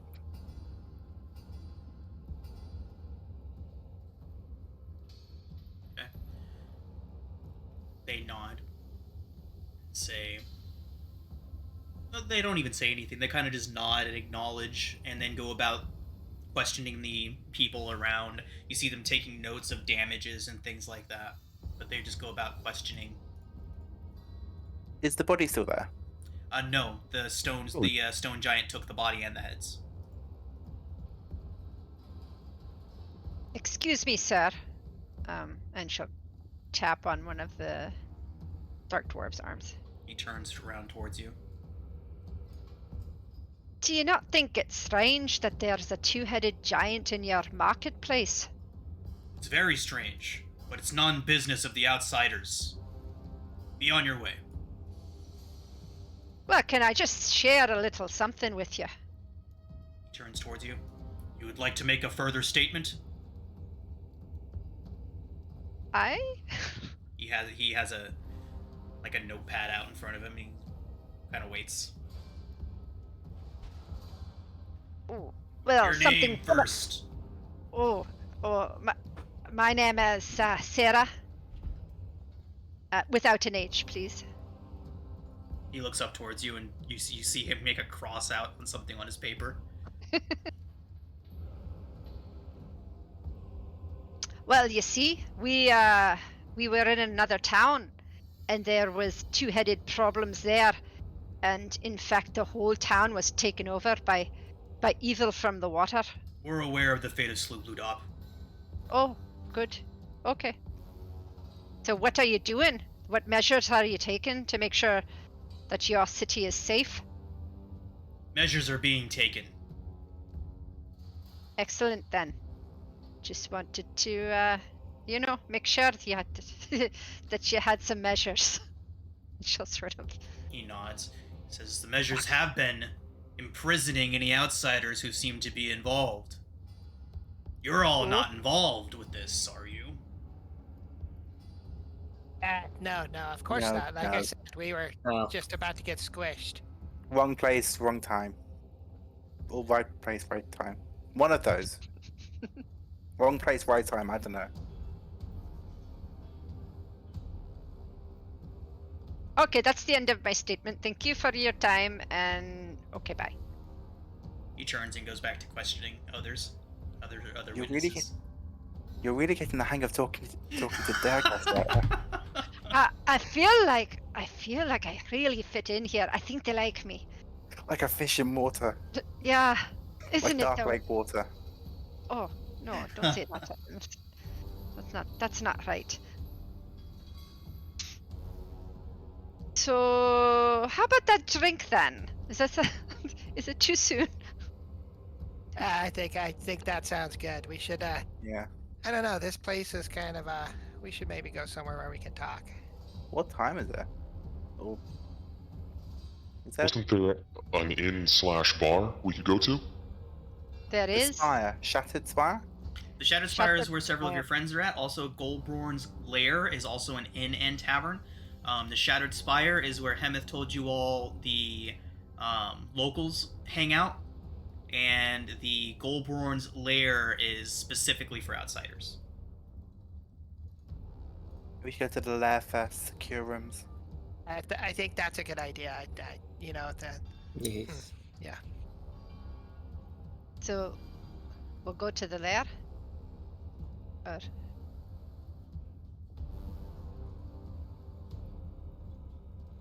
sorry, what did we decide? I got distracted. The lair, I think. A lair. Okay. Comes there. What's the Drinks worst that are can on. happen? Drinks are on Schrodinger. Nothing bad will happen. Yeah. Okay. Thanks, Schrodinger. So, Sarah, you would know that Goldborn is the dwarvish word for boulet. Or what? What? Boule, like a bullet, Boule, the land Oh. shark. Oh, gotcha. I misunderstood. What? Are we fighting one of those? Goldborn is the dwarvish word for Boule. So it's a boulet's Those lair. adorable things. What's a Is that for French? I Is will that in show you. French? Here. They are horrible creatures. Ah, they're Oh. so adorable. Yeah, when they're munching on you. Yeah, it's like before and after. It's like it's the honey badger of the D&D universe. I played Prince of the Apocalypse. Those things kept trying to kill us repeatedly. Right, honey badgers. Bang. That's a Boule. Where? Adorable. Wait. Did you click They away? make great armor. Here. Land shark. Oh, a Yeah, they land make shark. fantastic armor. Oh yeah. A nice shield, perhaps. Oh yeah. Yep. Nice plate armor. Oh, just keep it. Name him Jeff. Aw. My name is Jeff. Oh, he's so cute though. He's got a smooth head. Can we pet him? Can I pet him? Like to attempt to pet him? Animal handling? There's not an actual Boule here, guys. Oh. Now what's it all been for? Tavern time. Tavern time. Okay, so as you all, so Goldborn's lair is pretty much attached to the Blade Bazaar.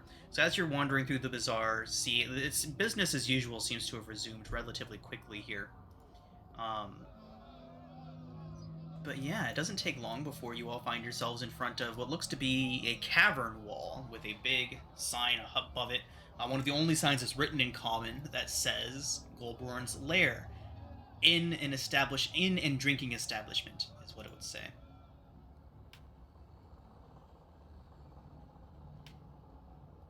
Once you all get inside, it is cold and damp. Also, as you all enter in and look around, Sereth is gone.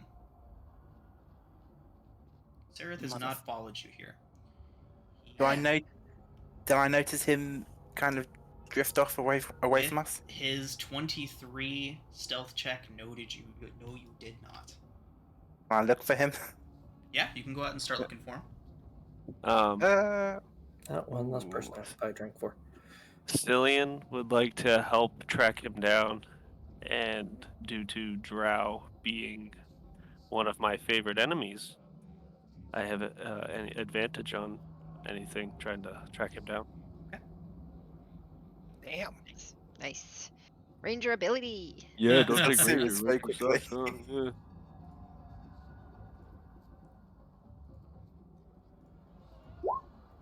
Oh, that's gone. All right. Come back. So how does this go down? So basically, just as you're about to enter into Goldborn's lair, you all would notice that Sereth is gone. How do you all respond to that? I know Uranus and Cillian are planning on going after him, but do you tell your group? Do you just run off? What exactly do you do here? I roll my eyes and say I'll find him. They got lost. I'll come with you. You guys gonna sit here and drink? Who are you talking about? Sereth. Sarah. Oh, yeah. Seems like you want The to other go drow. a while ago. I knew we couldn't trust him. That's not true. He's been very Untrustworthy. good to us. Very sneaky and underhanded. Got it. Very quick with his bow. Or He's Dagger. helped us plenty. Becker will kneel down in front of Stool and be like, "Hey, Stool, did you see where your buddy went?" So Stool lets a poof out above you all, and says that. Well, let me see. What is Stool's passive perception? Because I don't think he would have noticed. But we'll check. I don't think so either. It's Stool. Okay, it is only a 10. If he had even a mild modifier to it, I might have considered letting him see, but Stool has no idea. Okay, good job, buddy. Those wrinkles are looking pretty good right there. He kind of does the little sway from foot to foot. Appreciates the compliment.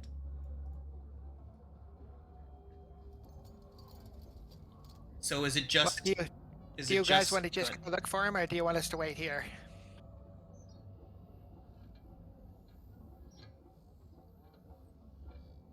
I'm sure we can find him. I'm sure he's just. Yeah, find us a seat at the bar.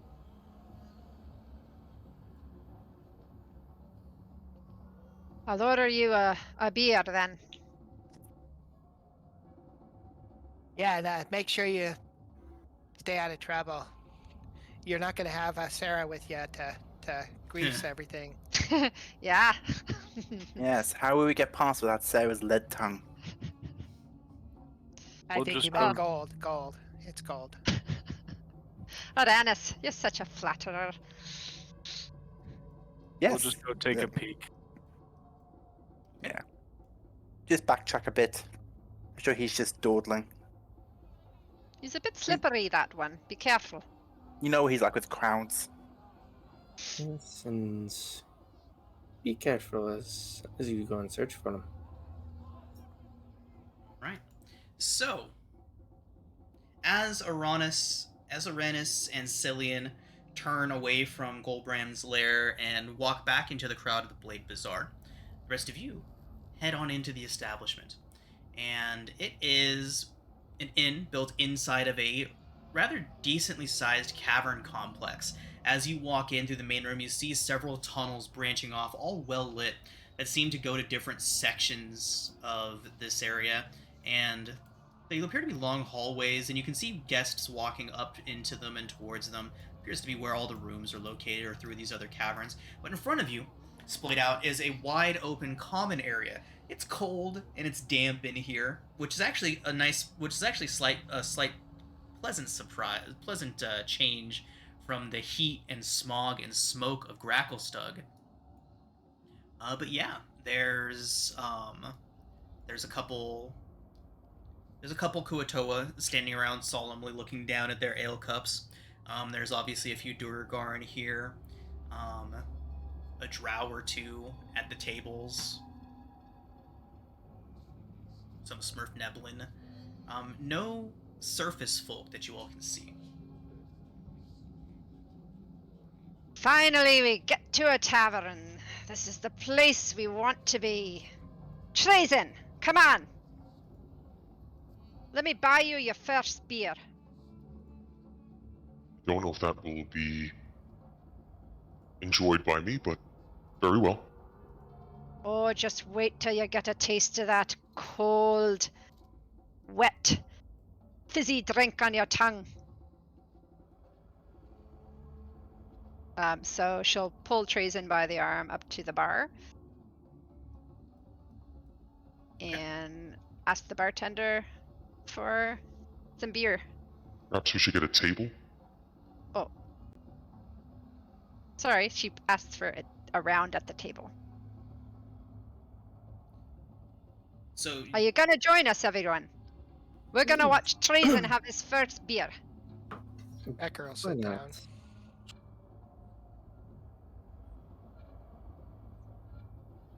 Right. So a Duergar woman comes out from around the bar and brings you all a few cups of ale. It appears to be this grayish, foamy substance. She kind of just sets them all down at the table and says, 1 silver each. Schrodinger? And Schrodinger will put out enough gold coins to cover everyone for 1 round and plus 1 extra. She nods and says, I'll keep them coming.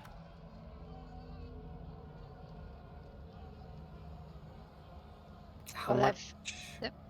How much gold would that be exactly? So 2 full rounds. We'll just call it a single gold. And that'll keep them coming.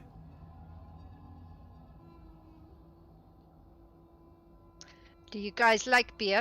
And she'll look to Schrodinger and Becker. Yeah, the beers are great. You know, back in the day, the elves used to just, well, never mind. And he'll just kind of take a sip of the beer. Don't recall trying beer. It's not something can say I remember.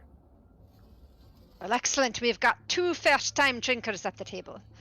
So this is how you do it. And she leans forward on the table, elbows up, hands clasping the mug of ale. First, you take a sniff of the head of the beer. Go on, do it. And she go. You're just going to. It is extremely bitter smelling. Oh, God. Ugh. It's gray. It smells faintly of mushrooms. Schrodinger will copy what Sarah's movements exactly. Well, great. Oh, it's Right. a strong smell. So while they're starting with their drinks, let's go ahead and get a survival check from Cillian. Wow. Oh boy. Wow. Okay. They don't get lost. Insta-death? I have a question. Alcohol poisoning. An arrow catches you in the neck Luckily, as you're walking he down did the have street. advantage on this, right? Yeah, I did. Yeah. Okay. So it's not a still 5. 9. It's still not great, but it's not a critical failure. So. Can I ask you a question, Sean? Yeah, of course. Real quick. So in this situation, like say if you're rolling with advantage, Uh-huh. and one of your rolls is low, can you still use your sessional and make an additional roll, or do you have to? I mean, because you're already rolling for advantage. I'm just wondering how that works. You can't stack advantage. Right, exactly. So it would just be he could choose if he didn't have advantage, he could have chosen to take the 9, but no, it doesn't stack up, so we can't get to an entirely new roll. Okay. Yeah, think of like combat. If you stacked advantage and disadvantage, it would just be this endless crazy roll off. Yeah. Yep. Unless you. Yeah. Okay, so Cillian and Uranus, you find your way out back into the market, but after quite a bit of looking, there is no sign of Sereth.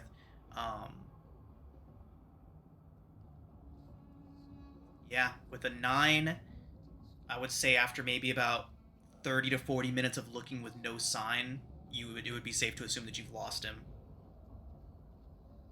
Or that he has lost all of you. Cillian thinks he found the track, and it's just one of those dog things you just put up.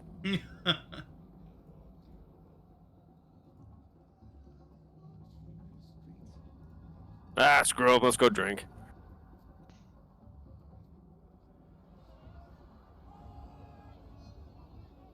Alright. So, about 30-40 minutes later, Uranus and Cillian would arrive back into the bar. In the meantime, you all have been able to pick up quite a bit of chatter throughout the room. There seems to be quite a bit of talk going on. All of the people here seem to be pretty gossipy. They're all talking to one another. A lot of the talk seems to be centered around the fact that Gracklstugh seems to have become far more dangerous recently, especially for outsiders, but for everybody in general. That's what you can hear by just overhearing conversations.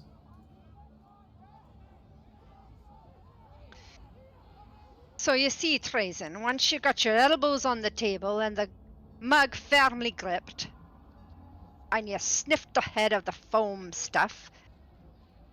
Okay, watch the technique. I lift and I swoop towards my mouth. Watch the smoothness of the arc of the motion. I open my mouth and I get it in my belly. And she she shows how she just, her lips don't even touch the mug really, and the beer just kind of flows in her mouth, and you see her little Adam's apple going like chug chug chug chug chug. Okay, now your turn, Schrodinger and Trazen. Let's see what you got. Oh, Aranis and Cillian, come on in. We're having beer for the very first time here. Treason, now don't be shy. Come on, lift your mug. Schroding will lift his mug and just gently just drink as much as he can, since this doesn't know what it's going to taste like. Yeah, it's very earthy, almost like drinking like a Brussels sprout stew or something like that. Very earthy, or not Brussels sprout, artichoke, almost like distilled artichoke might taste. Very thick.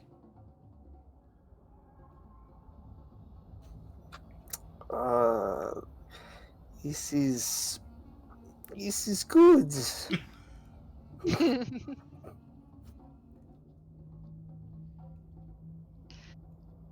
Raisin's what gonna about open his mouth and bring up the mug and let it splash all over his chest.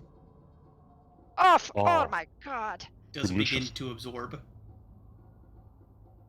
This is a taste I've not had in a long time, Well, you spilt it all over your chest. and it tastes so wonderful. You can taste it through your chest? Of course, can't you? No, we just poured ours in our mouth. I don't see the need. I wish to sustain myself. Fermentation is a way to sustain yourself. Looks like you just wetted yourself. Sarah will put a finger on his chest to see if it's wet or dry. It's moist. But the liquid didn't hit the floor, I'm assuming. It sort of stuck to you.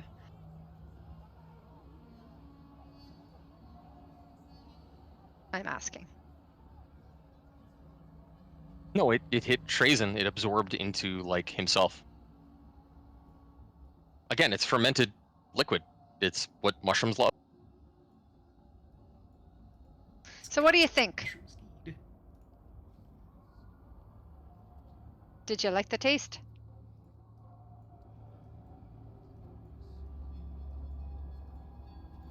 I find no complaints. I'm having trouble thinking clearly, but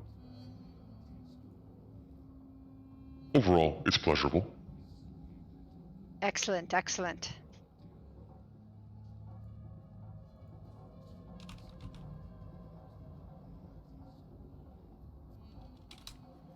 All right.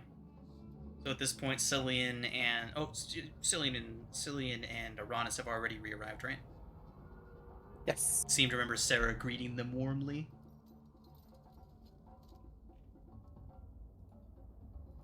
Yep, I'm back. I'm sniffing cautiously at what is apparently called beer. Don't forget the smooth arc of the movement. It's called Butterbeer. Dark Lake Stout is this particular brand. I don't suppose they sell wine. Why would you be drinking wine? Why would you be drinking this? It's not bad, it grows on you. Well then, Sarah. as your friend Sarah, I would like you to have this from me. I give you mine. First the compliments, and now a beer. Oh, don't make me fall in love with you, Aranis. And she'll happily take the beer from you. Cillian will smell it and be like, "Fire water, please." The woman behind the bar looks up and gives you a bit of a hesitant look and kind of shrugs and brings over to you and says, "Fire like in whiskey. 4 silver a cup." We'll have the beer. Yeah. Becker will, You- Becker will put up a hand. He'll say, I'll take one. Slides one over to you. Pours it. It smells vaguely of cinnamon. This smells much better than the beer. Seriously. Be careful with that now. And then she turns and walks and leaves the bottle on the table. Becker will take a sip of his, like, if you guys ever had sipping whiskey, he'll take a sip a sip and just kind of like roll it around in his mouth and then then swallow it. So as you are letting it roll around in your mouth, you realize that it's a little different. It probably settles at a Scoville heat unit of about maybe 1.6 million.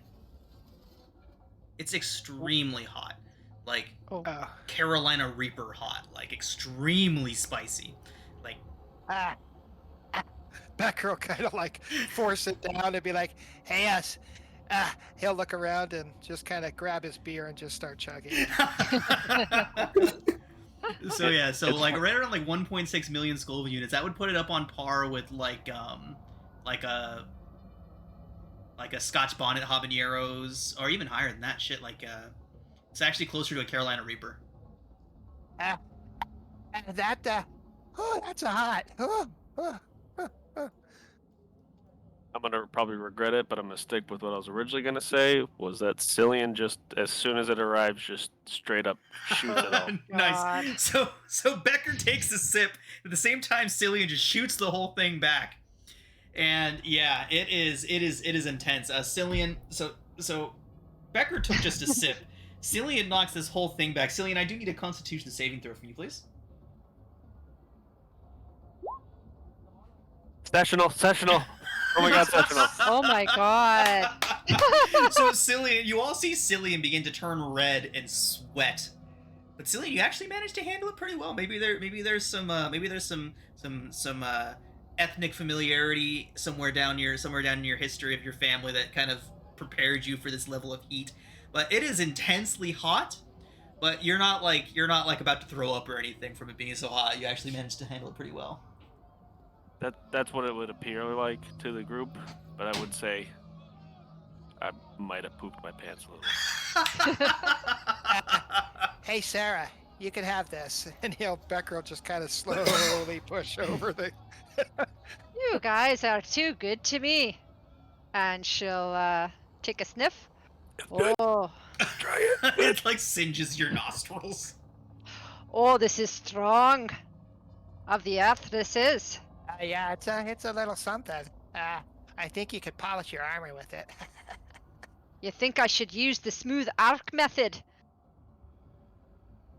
Yeah, probably don't want that touching your lips. Okay. Down we go. And she'll do the smooth arcing method of cup intake, and she'll do the shot. Okay. Sarah, being a Duergar, it's just mildly spicy to you, almost like a fresh jalapeno level of spice.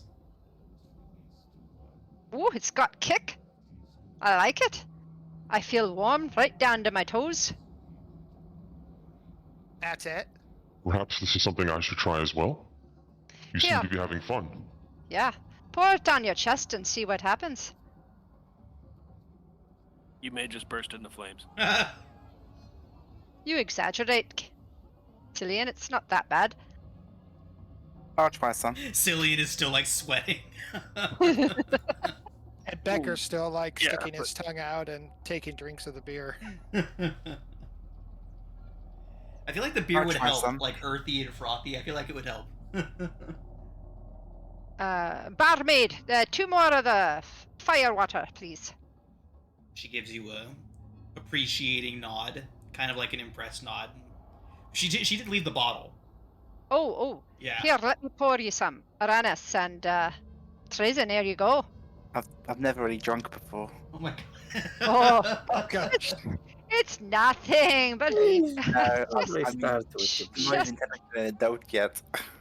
Just some juice, really. Oh, juice. I like juice. There you go. And she winks. Besides just the talking and stuff, is there any like music or anything? No, there is happening most with them? definitely no music, no entertainment, anything like that. Yeah, it's pretty bare bones. 1 second.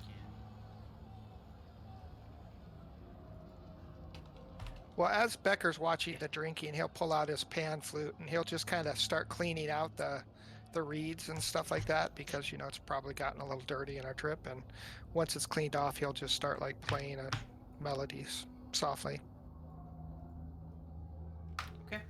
A couple of the Smurfneble and the Deep Gnomes across the way kind of glance up, and they give you an appreciative nod. The Duergar in the room kind of don't really seem to notice too much, but yeah, the Duergar don't really seem to pay much attention to it. Yeah, Sarah, weren't you gonna sing the first time we found a bar?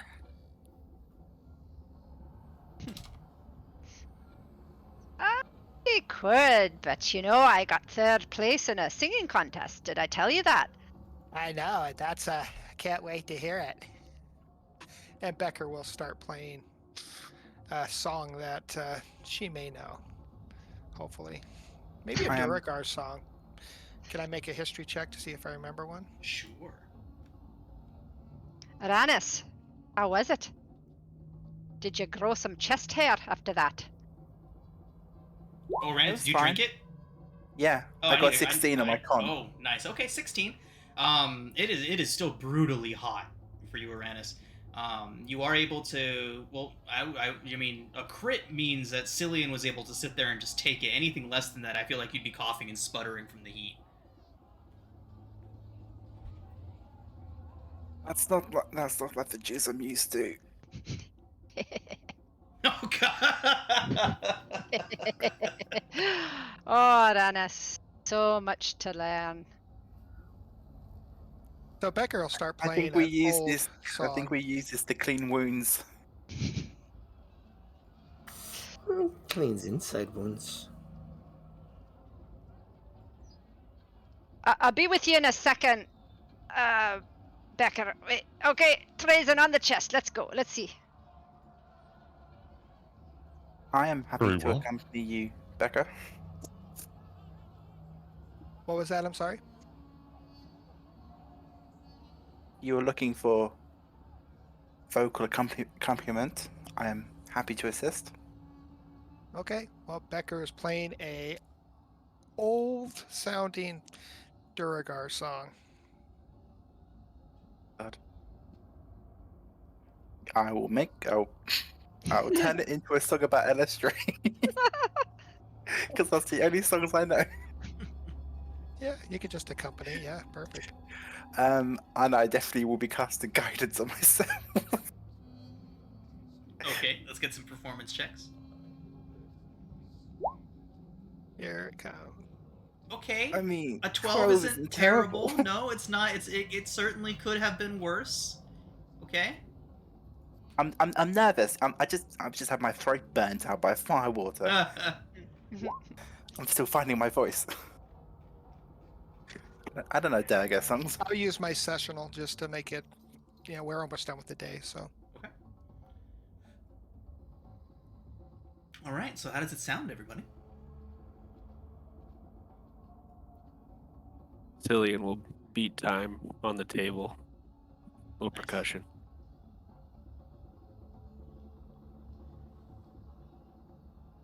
Okay. So yeah.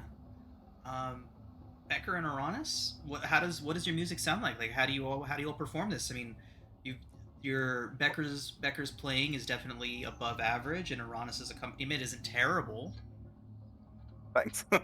Becker's this is a pan flute, so it's a melody, but he kind of stays towards the lower register, and anybody that's maybe been around the Underdark would notice that it is sort of like it's almost like a song that you might have heard before, maybe back when you were a kid or something.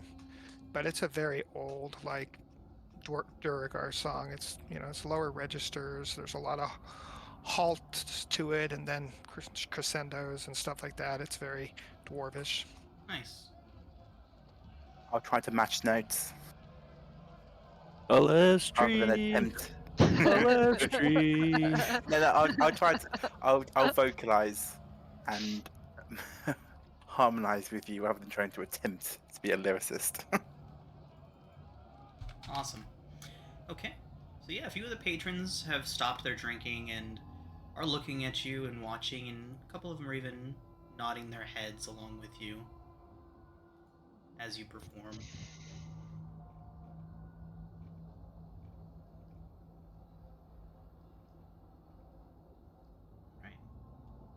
know any drow songs, Becca? Yeah, I'm sure I do. Let me think.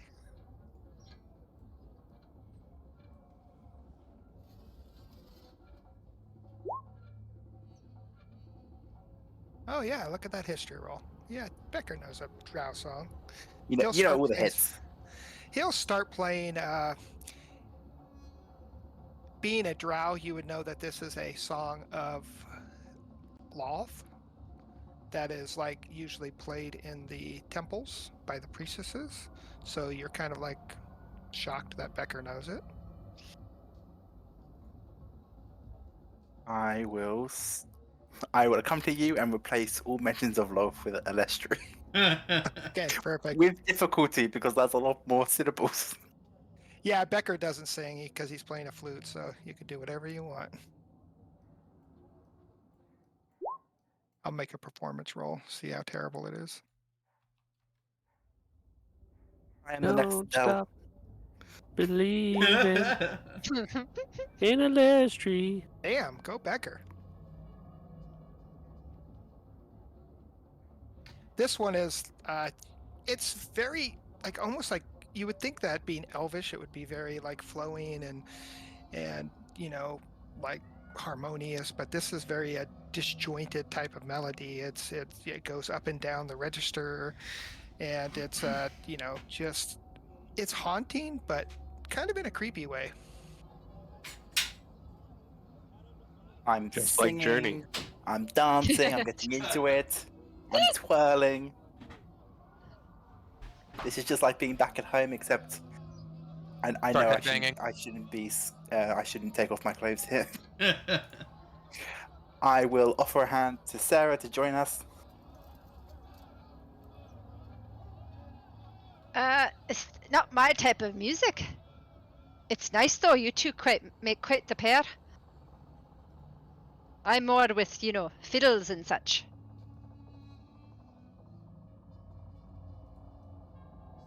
And But I'm well starting done. myself. Well done indeed. And she starts to clap. Becker will nod as he's playing.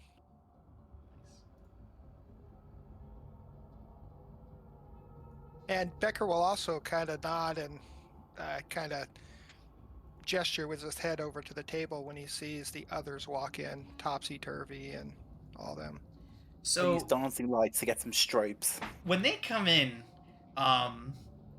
Prince Darendil is singing an elvish tune, actually. And as he arrives in, the tone kind of resonates with him a little bit, and he begins to kind of as he makes his way in, enormously off tune. Topsy and Turvy are on either of his shoulders, kind of waving their arms around, and Eldeth is kind of is walking around behind them with a very annoyed look on her face. Prince Darendil, Topsy, and Turvy all stumble towards you, and then they all just kind of collapse onto the floor in a big heap, and you hear snoring coming from all three of them very loudly. Eldeth walks up.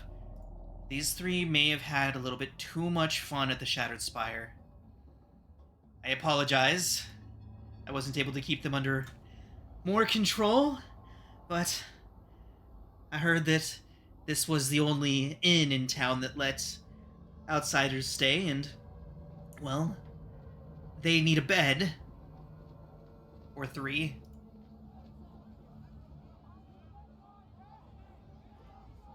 It Thank you looks for like looking after them.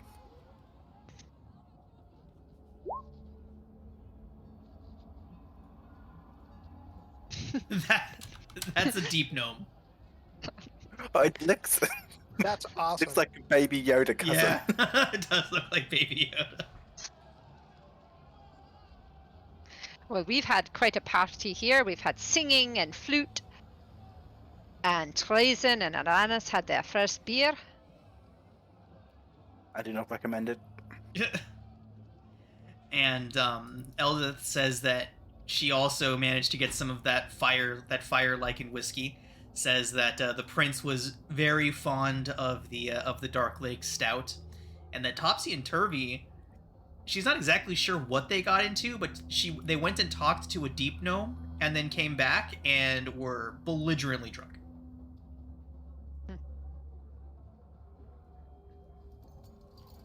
So yeah, Elda says that she's going to take these 3 and put them away for the evening. Sounds good. What Are we, about that? Are we going to get just like a community room? We should probably stick together, or do you guys want to get separate rooms? Or I don't know if we've got the scratch for that. Barkeep says that there is a group room that you all could rent out. There's beds enough for everybody. She says it is 1 gold a night that you all stay there, though. Expensive. Pay for just 1 gold a night for everybody, or is it just per room? For the group. So not per person, but for the group, 1 gold for the night. Oh, yeah, you can pay And that. yes, that is expensive room rates, but it is a room that sleeps like 10 plus comfortably. All right. Hey, here's 2 gold, and we'll just for 2 nights, and we'll just see what we're gonna do after that. See down for 2 nights. As Eldeth is taking Topsy Turvy and Prince Darendil away and down the hall, she does say that she'll be back and that she found the stall of she says she was able to find out the location of Ilsa's stall. Perfect. Glad Eldith is focusing on what needs to be done. As they're walking off, Becker will just kind of, hey, did you happen to see Sareth when you were out? She looks around and says, "No, but there was at least 1 drow that seemed to be taking a little bit of a too much interest of us at the bar. He didn't follow us out, and we were very careful that we didn't say anything conspicuous near him, but it definitely weirded us out a bit." Was the drow wearing a gray cloak? She nods. Huh.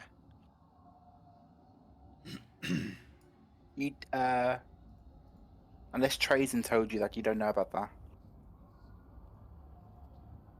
Oh yeah, because you guys haven't told us Right, yet. but Eldeth would then say that the drow wasn't wearing anything noticeable, just a gray cloak.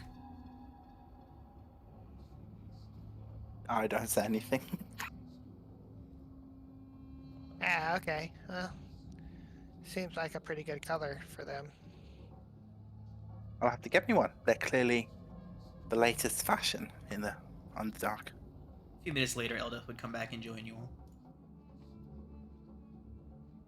I will hold up my hand and see if she'll dance with me. Make a general charisma check. Oh Just god, straight charisma. I'll take off guidance. Goodness. Charisma. I use my sessional. There you go. Use your sessional to get a dwarf to dance with you. I like it. So she's The hesitant. last one wouldn't. Sorry. So she's hesitant for a brief moment, but then she extends her hand and joins you in your dance. Did we all dance then? See, Sarah? William, take my hand. She's not a very good You dancer. never ask. Oh goodness. Eldeth is not. She's stepping on your toes and tripping over herself. She seems to be having a good enough time, though. I do not. I mean, I don't think I could stop the pain evident on my face. Yeah. I don't let it stop me. All right. Me and Celine are going to dance. Awesome. I will show you the moss walk. The moss walk. A boss walk, great. Well, if it's the moss walk, I grab stool and I put him on top of my head. What you want to do is you want to bring yourself into the center of the dance floor. Feel the music through your feet. Let yourself be grounded. So much so that you drop it down low. And you'll see Trazen just twerking up a storm. Feel the Yes, power I've- of Feel your the power. I've seen Moss do this.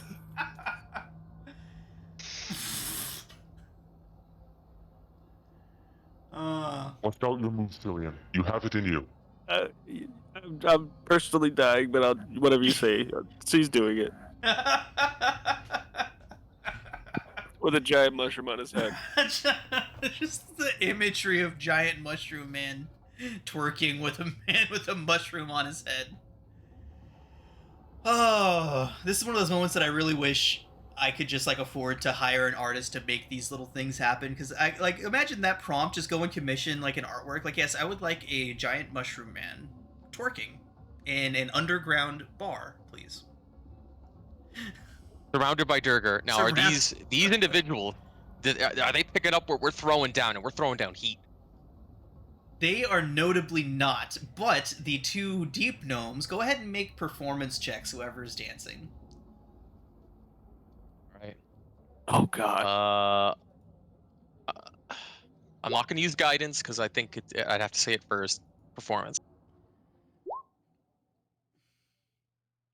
Nice. Oh! I'm dropping it like it's hot. Not bad, guys.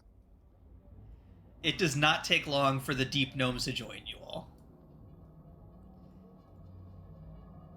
You see the moss. It Look at attracts that. all forms of life. I will try the moss walk. And I will give Cillian. myself guidance. Or it's Cillian's gonna up just on one of the keep playing. tables Nice! No, it's double 20s. with double ones on the guidance. That's hilarious.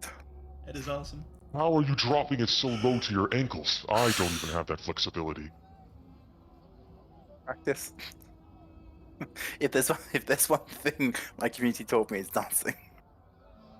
It just feels so restrictive to be wearing clothes while doing it. Oh, God.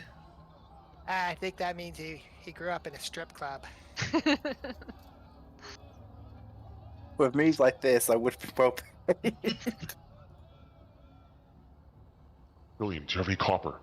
We must inspire or run us further. Make it hail. Ouch.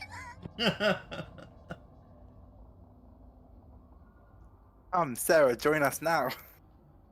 I've been inspired. And she'll knock back her ale and start doing very awkward dwarf movements. Oh, cheer. I could see like the robot or something. Yeah. The other Duergar in the room look on disapprovingly. Wipe the sour looks off your face and get on the floor. The looks get sourer. Oh dear God. Never mind. Never mind. Never mind. No wonder you got that reputation you have, she'll say, quite under her breath, continuing to shimmy her shoulders around. Awesome.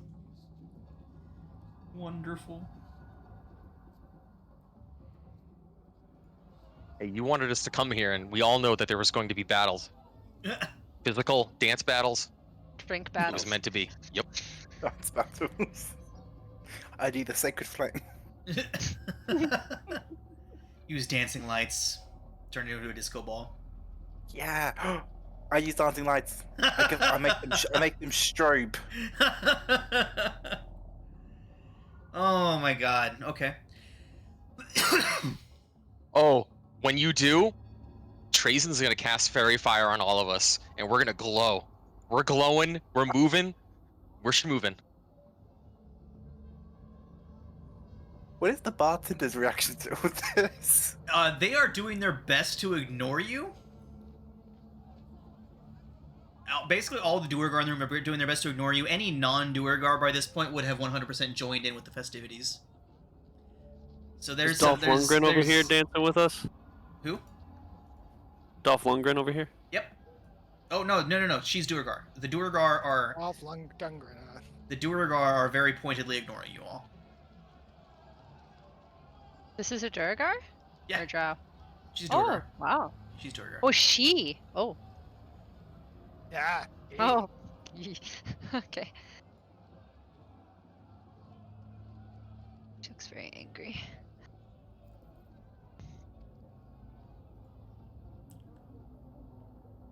Okay.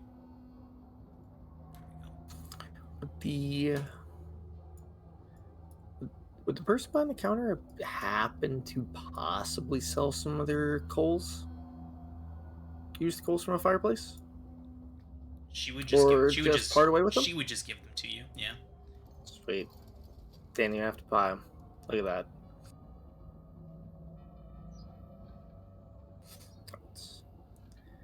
While they're having their dance off, Schrodinger will take the keys to the room, go and find it, and perform Find Familiar.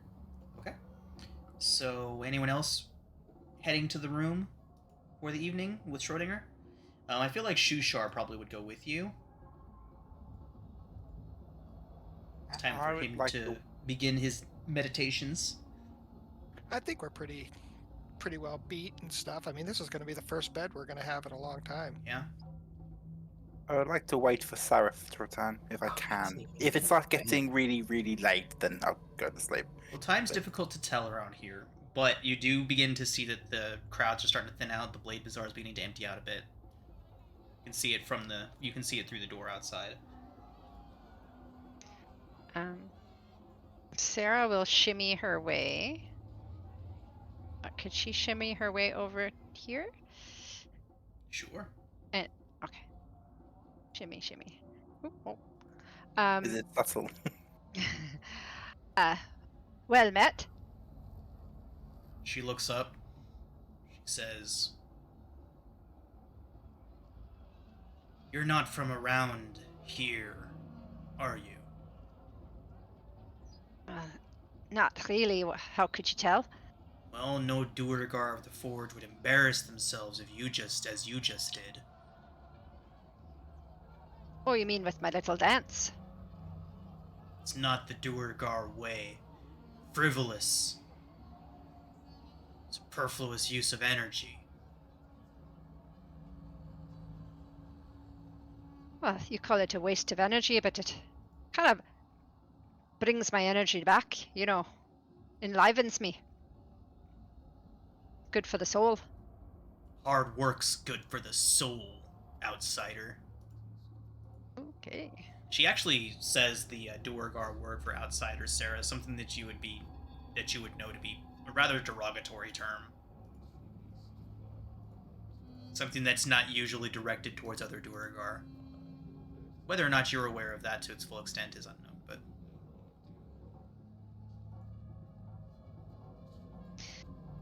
Well, that being said, what do you think about the strange happenings around? Strange happenings? Strange people? Doesn't seem like a coincidence to me. And what's your theory? My theory is that the outsiders have brought evil into Gracklstugh. Oh, and which outsiders would that be? She kind of gives you a look and takes a deep, steadying breath. Says, "I don't think I'm thirsty anymore." She scoots her chair back and gets up.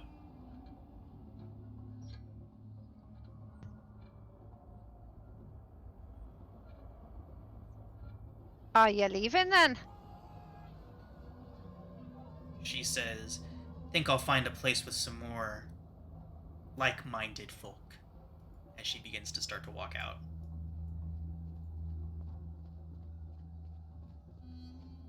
Aranis, I think I made a friend.